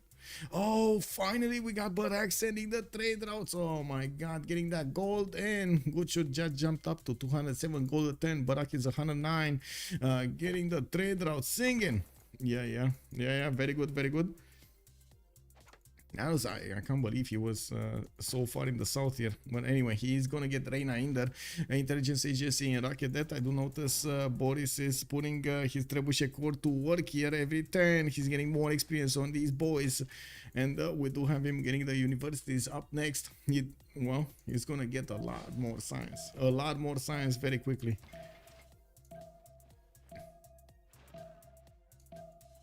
Okay, let's see the next wave of units. It looks like England is moving to the position to keep the defense on Sheffield and Bradford as long as possible, while we do have a good shoot with Elizabeth I needing to go through the Japanese Navy. He will have a few issues shooting against them, especially because of the hills here.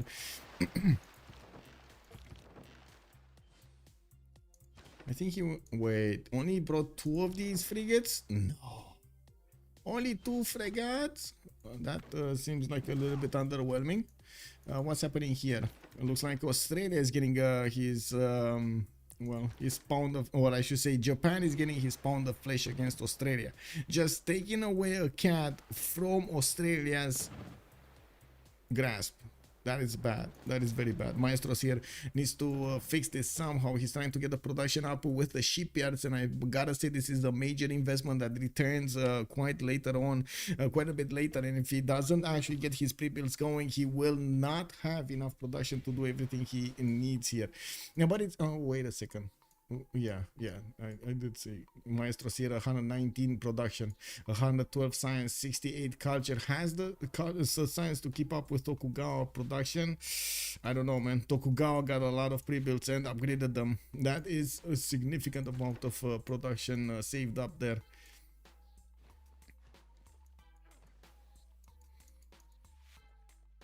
Okay, Theater Square in Tokyo.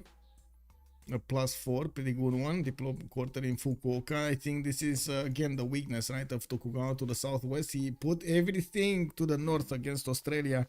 Doesn't really have that much in the south. A few caravels here that are probably gonna, well, be taken down by these frigates.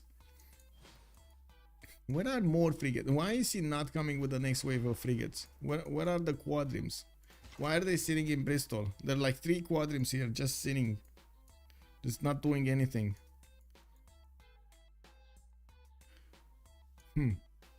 Okay. I mean, I guess he could actually take Hamatan at some point.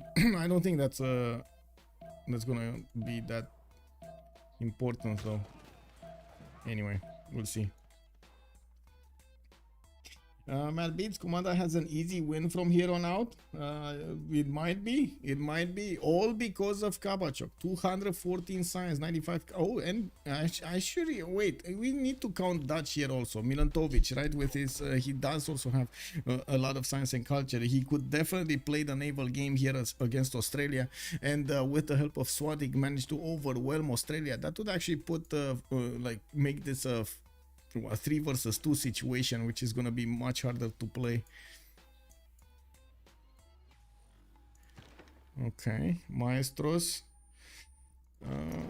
These boats are not that strong. Not that strong. The frigates can definitely do a lot of damage. And of course, the focus is to take a cat first and then work on the frigates of Maestros. He just needed to push him out a little bit from interfering with this. We do have finally some quadrants being put into production. You do see it takes him quite a few turns to get them, and we do have him also trying to put a new wave of campuses for the extra science. Looking at Swadik with his Pembrush and Boys Goldrich, his science is his. It's not going to go down in the next era. Now I do see he's getting spied on by England right now, and Mori is awaiting assignment. We also will need to see what Good Shoot is gonna want to do with these units. He just first of all, scouting, getting the information out of that back line, so he knows that there aren't gonna be that many boats available for Japan to use. He's gonna need to do the damage soon. Make up his mind which caravel is he gonna attack first.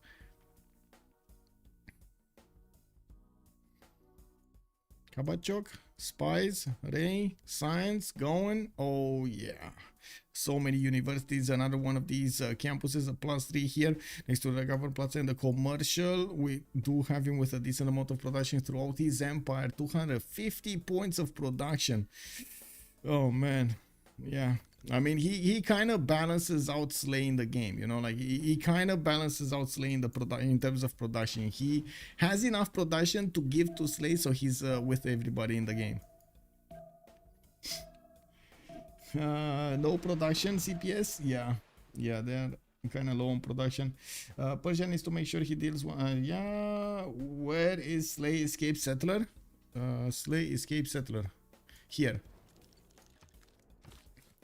I do think Wilhelmina has somewhat failed to apply the necessary pressure. If she had, Tokugawa might have not had to fight a dual war. Yes, I think Colorado is correct. If he only had a few caravels there, I think it would have made so much of an impact on Australia's available navy.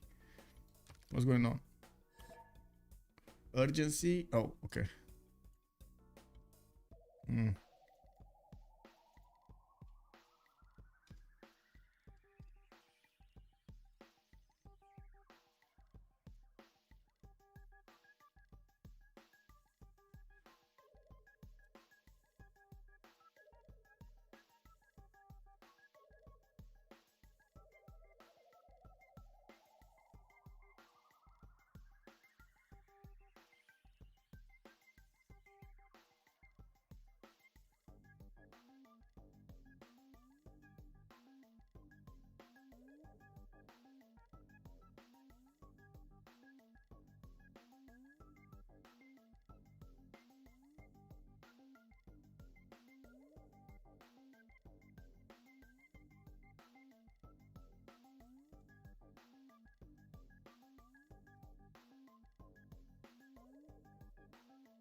Trying to figure out on the Discord with the Civlan if there is anybody actually joining us from Wednesday when I will be arriving, so maybe I can actually get some company to visit coffee shops, you know, like visit around the city's museums and so on and so forth.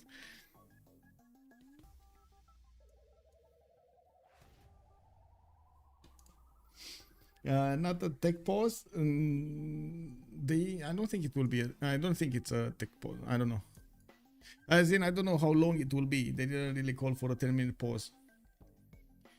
Those are always the worst because it may take a while until one gets going. Yeah, that's true. That's true.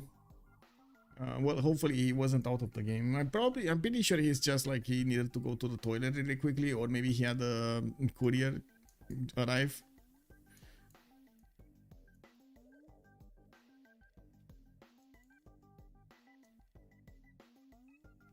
Okay, quite a few new quadrims, by the way, on swatting. He's getting another navy going. He sees what's happening here in English territory, and he will need to back off from Good Shoot's reach on Manchester. It's quite problematic that he doesn't actually have frigates behind these caravels. It would have been nice to have them, especially here in this territory, to try to keep as much as possible Good Shoot contained, but you need so many frigates. 3, 1, 2, 3, 4, 5, 6, 5. It needs 5, 2, 4, 5, and 3 caravels. That should be the line of defense here. Anyway.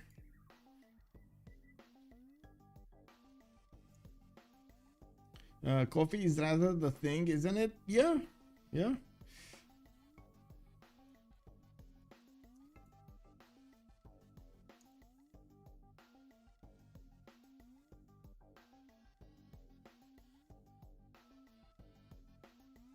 Okay, there we go. They're fine.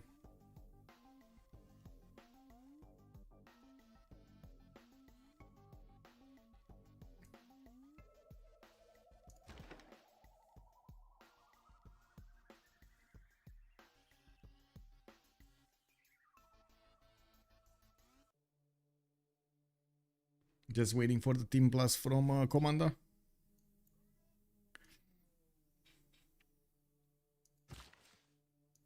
Wait, is Miletovic actually going for industrialization? He is going for industrialization in one turn here. Well, does look like he's going to have quite a bit of a boost over here in his production, getting the extra production point on all of his mines and also having the ability to get the factory going. He does have, I think, a single industrial zone from what I do notice, but that factory will give him bonuses to a lot of his cities, all of them in 6 tiles radius. That is going to be quite important.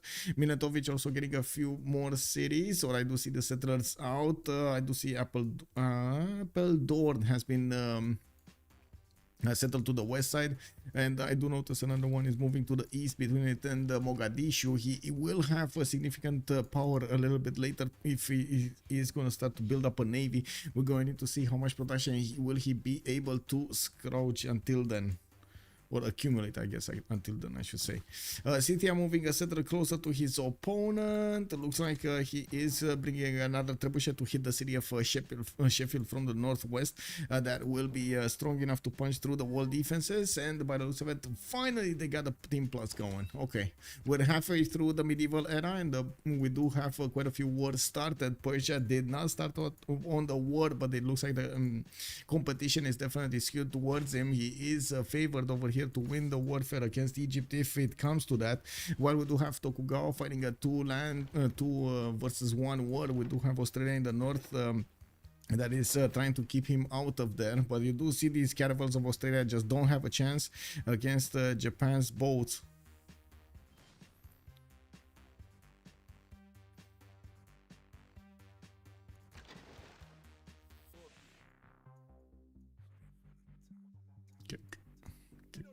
Bradford half HP already.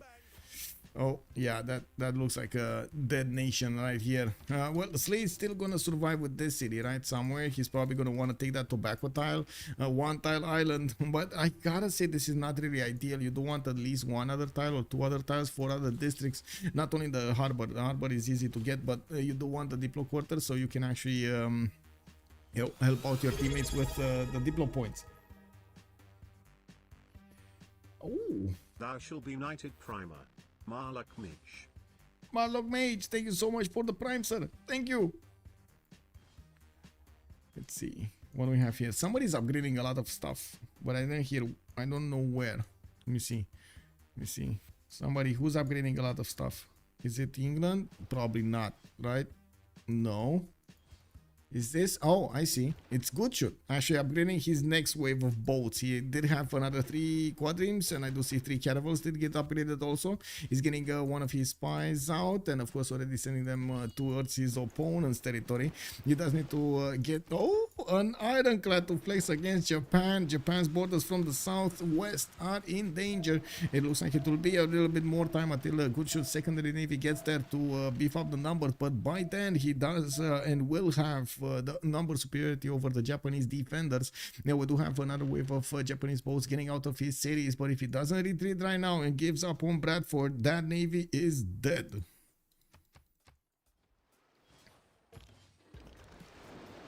Yeah, 1 boat down. Let's see, where is he going? Oh, he's not giving up on Bradford. He's not. Uh-oh.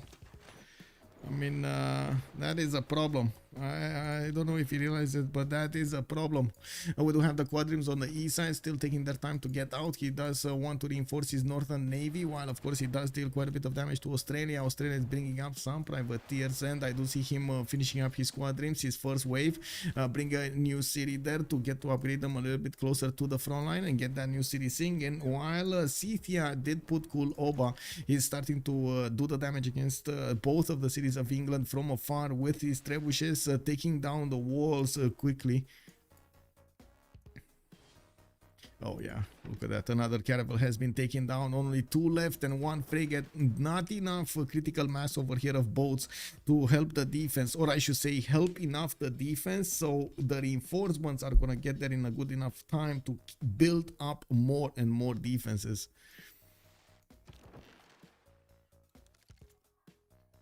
Very tough spot to be in, to be honest. Very tough spot. Give me a second.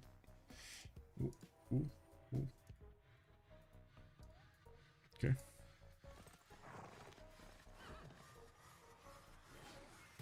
Slay doing his best to slow down his opponent. We do have a kid here getting a wave of coursers, and it looks like the target will be a Swanwick to the east side. SQ might actually take the brunt of all of these coursers being upgraded. The CTI is bringing up a new city with him also, and by the looks of it, Armag is also on the way there.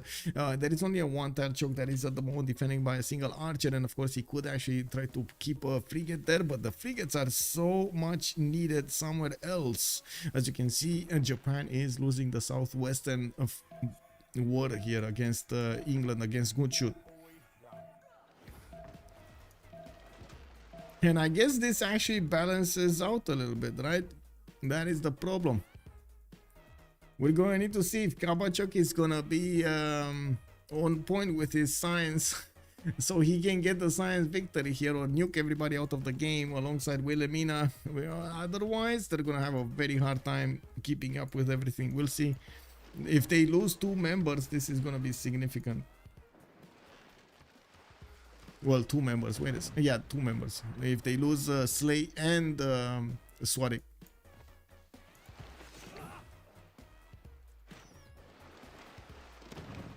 Doesn't really, I mean, don't get me wrong, doesn't really seem like Swadik is gonna lose here. It's just gonna be hard for him. Ooh, Armada Admiral has turned up here, and it looks like Swadik is gonna get to use it. Caravel Armada, level 1 Caravel Armada with frigate support, taking down the city of Akara and keeping off all of these Australian caravels, keeping them at bay.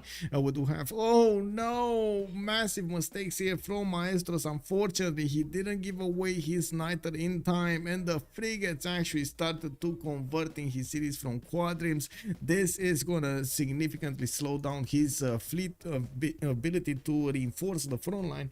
This is a major problem actually over here for Maestros. I do notice, as we were talking earlier, he doesn't have a lot of production available for him. We only have him on 147 points of production versus what is this? Swadik's 142. Okay, that's some production. That's pretty close. That's pretty close. Oh, I see. One city is not able to actually work, so a lot less. Sydney is not able to get the boats out on the east. And it looks like Australian Navy is dead. There's no other way around this. This Navy is dead. Again, very good plays from Swadik. Very good plays. I love both Korea and both Japans. Yeah, pretty good nations. I don't care. I still believe Japan is the best civ in the game. Yes. I mean, not wrong. You're not wrong, man. It's a very good civilization. We don't really have Gutschut getting anywhere with his units, right? And it looks like his caravels didn't actually go far away with the frigates. They might actually want to get a hit on, no, Hunza is his. Does he have any? Well, he does have a scout there in the north. No other ability to get to somewhere else other than the east. So I'm very surprised he didn't actually move his boats quickly towards Manchester. Like, even if they were pre-builds, I think he should have started moving a long time ago.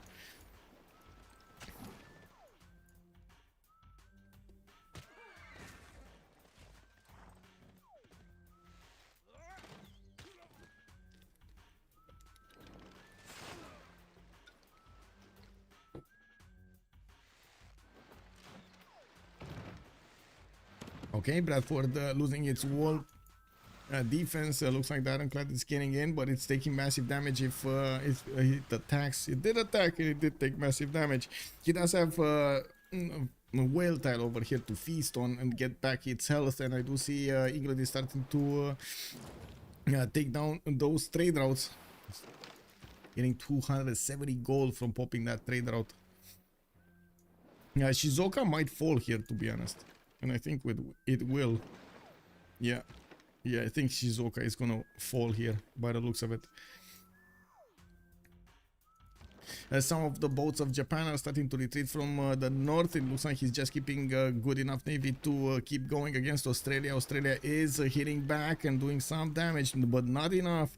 He's still losing his boats in the trades over here against his opponent, against Tokugawa. Needs to bring quickly these new frigates and caravels on the front line. I do notice Maestro here is at Monarchy, while I doubt it. Wait a second, does he should have press gangs. I hope he has press. No, maritime industry. This is the problem. He doesn't have a card for the units he has. That's the problem. He only has maritime industries. He never actually got to discover exploration. I don't know why he's going humanism instead of exploration. Like this is such a, whenever you're in a naval conflict, you need exploration. Like there's no way around it. You need exploration. I wonder how Russia and Canada work on this map. Canada, it's kind of bad, but Russia, not that bad on this map. Also, good evening, sir. The district adjacent makes it easy for a noob like me. Yeah, I mean, it's pretty good all around. That also makes it easy for more experienced players to also make it shine. So, you know, just the same advantages there. We got City also getting with the Corsair here. Looks like there was, well, an English caravel that got taken down. Milentovic, sorry, not Milentovic. Good shoot, did lose one. Suareg got the first damage on that one.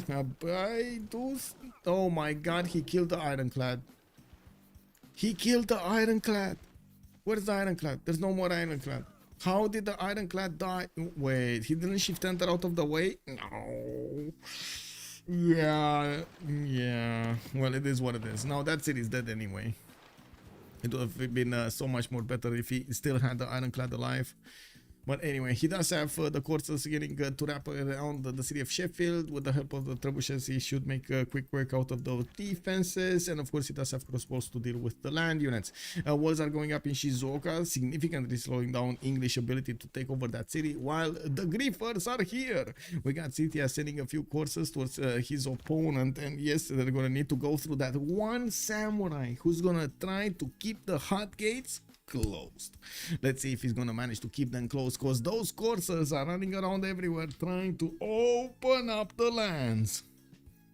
Well, a cat has been taken down in the north. Maestros is finding it a little bit harder to go against Australia now that the frigates of Australia have arrived, but still the Caravel Armada is strong enough to punch through and withstand the damage from those frigates for quite some time now. We're going to see if Japan's frigates are going to manage to help him punch through this line of caravels and frigates, while of course Maestros is struggling to get the production necessary to work on for the series to work on this. Even if he does have 147 production, the fact that he's needing to spend the full production points on his boats, it's killing him. It's killing him slowly here, or I guess it depends on how you look at it.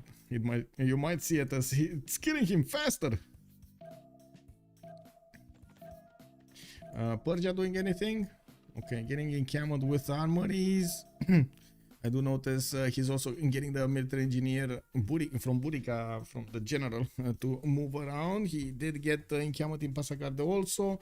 While he did get universities everywhere, he's on 256 science and 100 culture, 186 gold and 300 production. When it comes down to the production, I do notice we do have a much better result over here on Komanda. Okay, Cithia managing to punch through. Did that trebuchet die? No, it actually moved towards Shizuoka. He can't really get to Shizuoka to kill it though. As in shoot it. Maybe an artillery with balloons later on, but that's very late. Of course, frigates will need to do the job here. They should be fine. They should be fine.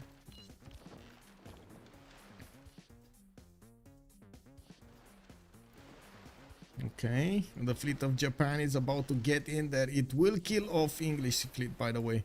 England needs to be careful to actually take down that city. Also a bit of a problem here without any reinforcements. It looks like there will be a lot of liberations being done by the Japanese. Oh my god, I can't believe this. I can't believe this. We might actually, because there, so there was a lot of time, and why we can actually see this and predict this, there is a lot of time necessary to reinforce the front line when it is so far away, right? You need like 5-6 turns to move those boats, even sometimes like 7 turns to move those boats. So not only you need to take into account that you're building them in X amount of turns, let's say 2 or 3, you need to take into account the travel time, so that we already got to like 10 turns, like 9 to 10 turns, let's say 8 to 10 turns of time to reinforce the front line. If you don't prepare yourself 10 turns before the actual attack comes,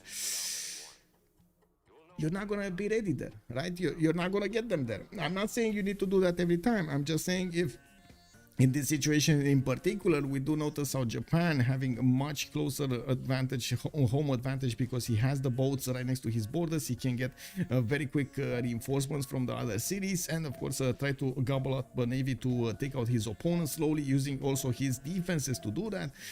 You can imagine it will be much easier for him to take out that navy. If there is no secondary navy, all of this effort of taking down the English cities is gonna be reverted.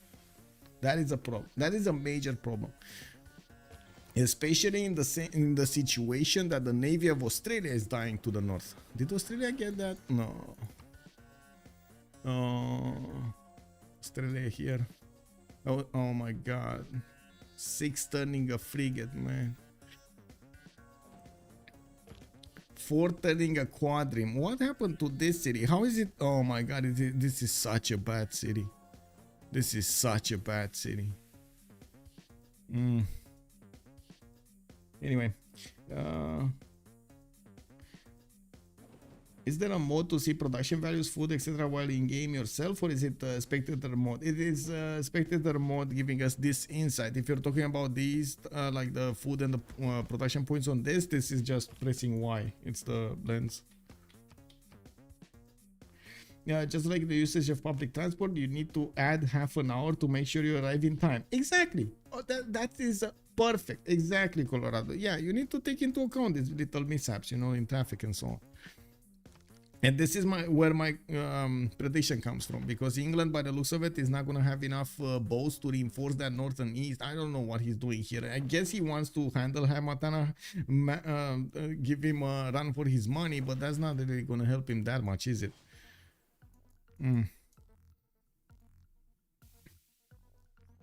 Having that info would be OP. Yeah, well, I do have to point out that he sees Japan.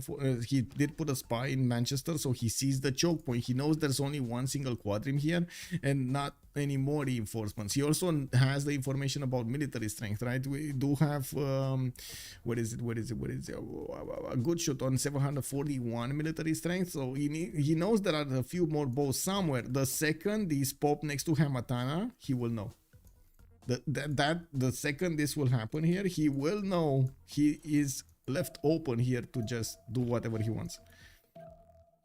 I do notice one city has been taken down here. Tokugawa has paid the price for not having those frigates where he needed to have them in the southwest. I do notice England is... Wait, is he just straight up buying quadrims?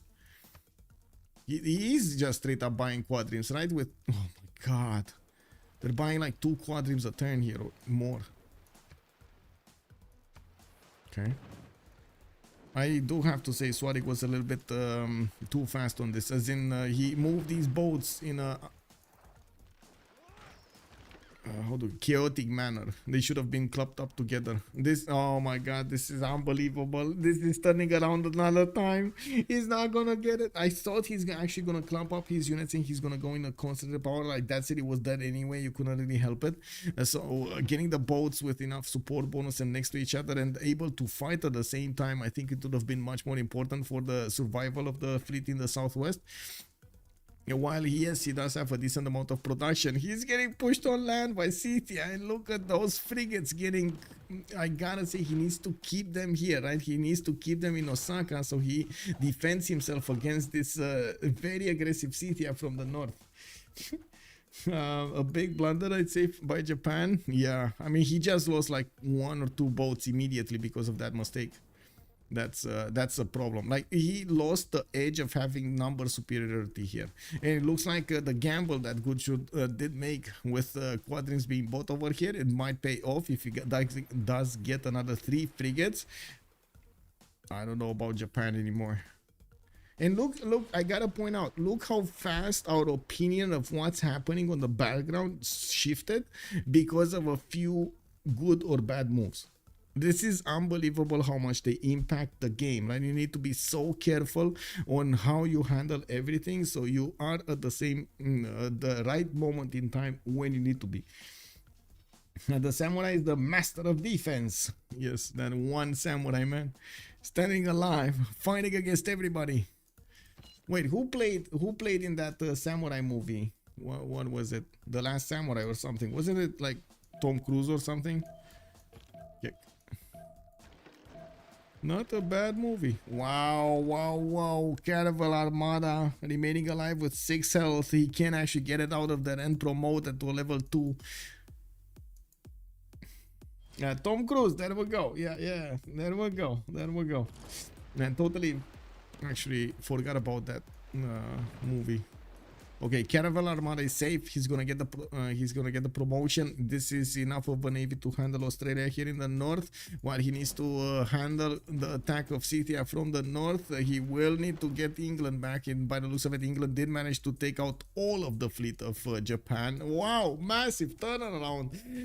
Unbelievable. From one side to the other, man. This is unbelievable. We do have Goodshoot here with another chance to go against Japan. Saved by the Battle of Scythia here, right next to Japan's borders. We do have also Boris managing to get 309 science. If he gets more science, he's actually going to have more science than his opponents combined. We also have him with 350 production, and I do notice Milentovic next to him has 300 production as well, and that will put them the top of the food chain for the next turns here. I'm pretty sure we got the factories churning out a lot of stuff here for the Netherlands, and if he does want to start to build up a navy, he will do it quite quickly. We got some the 7 provincials being deployed to the south, and by the looks of it, Goodshoot does want to dip his toes into the lands of Netherlands a little bit, does want to see what's going on there. We do have also Petra being built in Ispahan. Kapachaki is managing to get all of his universities built, and I do notice he's getting an arena in Tarsus. I did not notice Colosseum being built anywhere, so there is a chance for him to actually get Colosseum and get bigger, because yeah, he can. Okay, Australia getting... Whoa. Don't tell me you're... Why are you building walls? Please. No.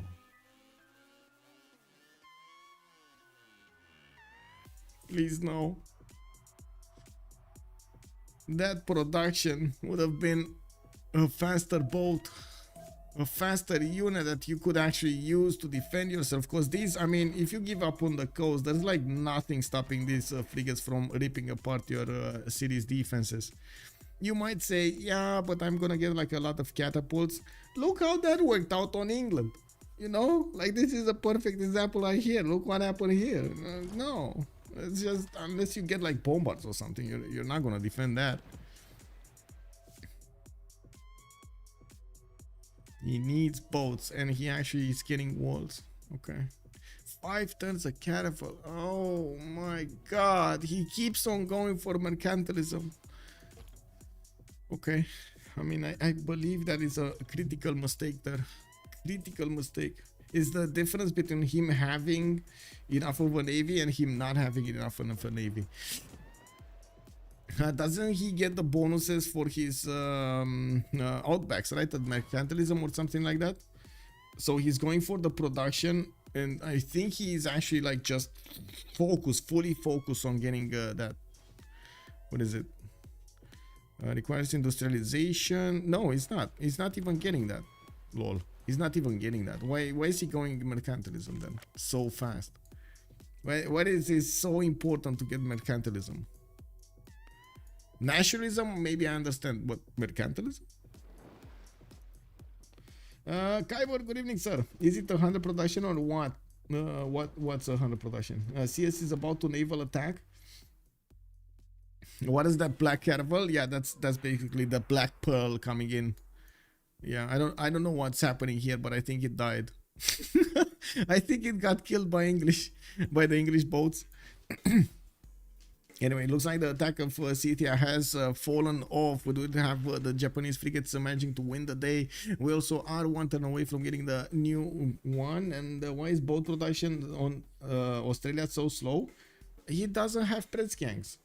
Like, look at this. I mean,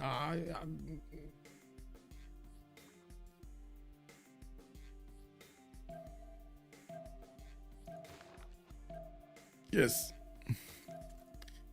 that's and we kept on watching this, and I guess he got caught up with other stuff in the meantime, and he missed this somehow. But yeah, it's like press gangs is such a problem. He probably thought that he could get away with mercantilism, maybe with the quadrine pre-builds, but even that was, yeah, okay. This is what happens to cities with walls. They didn't help much, did they? I would actually argue they helped the city takeover more than they helped defend it. Does anybody agree with me? Did this building of walls, did it help more Japan taking out that city, or did it help more Canberra to keep his city, like Australia to keep his cities? What do you guys think?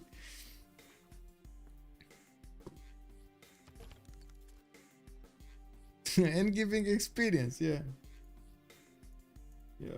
it is what it is, man.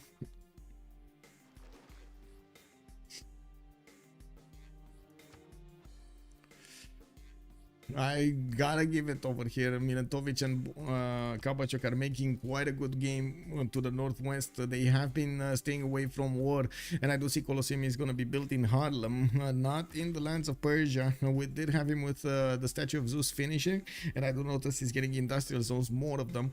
We do notice also the theater squares coming in, and the production capabilities of both of them are going sky high, 370 and 328. They're going to need to fight 2 versus 4 war, because it does look like England did actually fall here. Well, it is remaining on 1 city, and if Japan falls, England is going to follow, and there's not much that he can do about it. The problem is Japan is actually doing a lot of damage to Maestros here, and we might actually see at some point the Netherlands getting the game. Japan definitely doing the damage against Maestros. We don't have Netherlands wanting to do anything though. He just wants to sim, kill everybody at destroyer fascism. That definitely could be an option for him. For Boris also. Well, actually no, Boris, I don't think he has the option. No, there's no way he can actually get enough of a navy. Anyway, we're gonna have a pause of 2 minutes, just going through this, and we're gonna come back afterwards. Let me see, let's put here prophet. Him, I go B.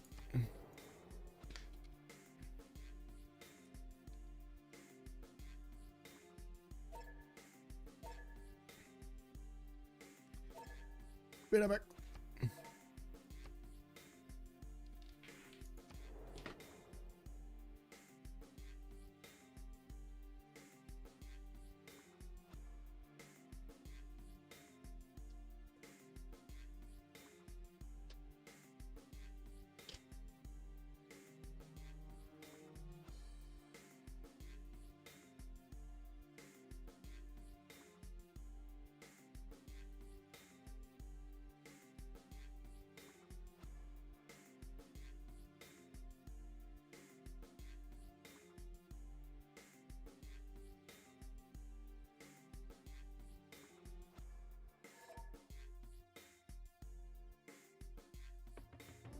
Though its face may change throughout the ages,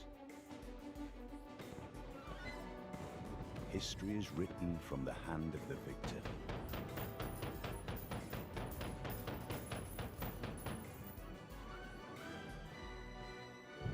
By your actions this day, you ensure ensure our people. Oh my god, I just saw it on the phone. It's a GG. Who GG? That's the question. Is it CPS or is it Komanda? Who gave up on this? Let's see. Just one more turn. Milan. Oh, wait. Good shoot. Good shoot. Said GG. It's over. It looks like CPS has decided it's not gonna have the chances of actually coming back into this game, especially after seeing what happens with Cyrus, how much of a fight Tokugawa put up, and the fact that they couldn't full kill Birmingham here. Let me actually take a quick peek here in the post-game chat if we can actually have a few words from the players. Give me a second. Sound settings and stuff like that to change. There we go. Ты ничего не будешь говорить про мою булку? Very bad, Virgilmina. Other players very good. Yes. Hello. GG. GG, well played. That was pretty good, Wilhelmina. Well, Galina was trash. It's very sus, but pretty good, yes. We were asking, we were wanting to know about Netherlands, why he never actually got, not Netherlands, sorry, Australia, why he never got press gangs. Barak? Sorry? Netherlands never got press gangs. Not Netherlands. Okay. Sorry. Netherlands, Australia. Okay. Oh. Really? I didn't Yeah. Maybe it was in the plan and we don't know, that's why I'm asking. know, I guess it's in- No, I don't know. I had my capital that worked for tiles. Yeah. The traders though. Yeah, traders, nice. But Yes. I don't know, 24 production capital. Yeah, but to be honest, we have a big Kaba with a very strange opening. Yes. Two words, Giga Chat and Kabacho. I'm guessing you remapped, you used the remap token because of Dutch being next to CTA in the first game. Yeah, and we don't know where is the naval, guys. And Yeah. also I've got only 3 cities. Yeah.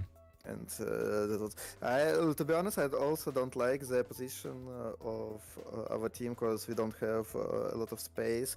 But Svatik, I don't like. Be honest. Yeah. Yeah, to be honest, you look. That's cool. It was- I don't know. Yeah, we remove him as ghost Yeah, spawn.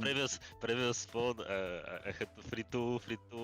I had the sea girls. Yeah, we all Yeah.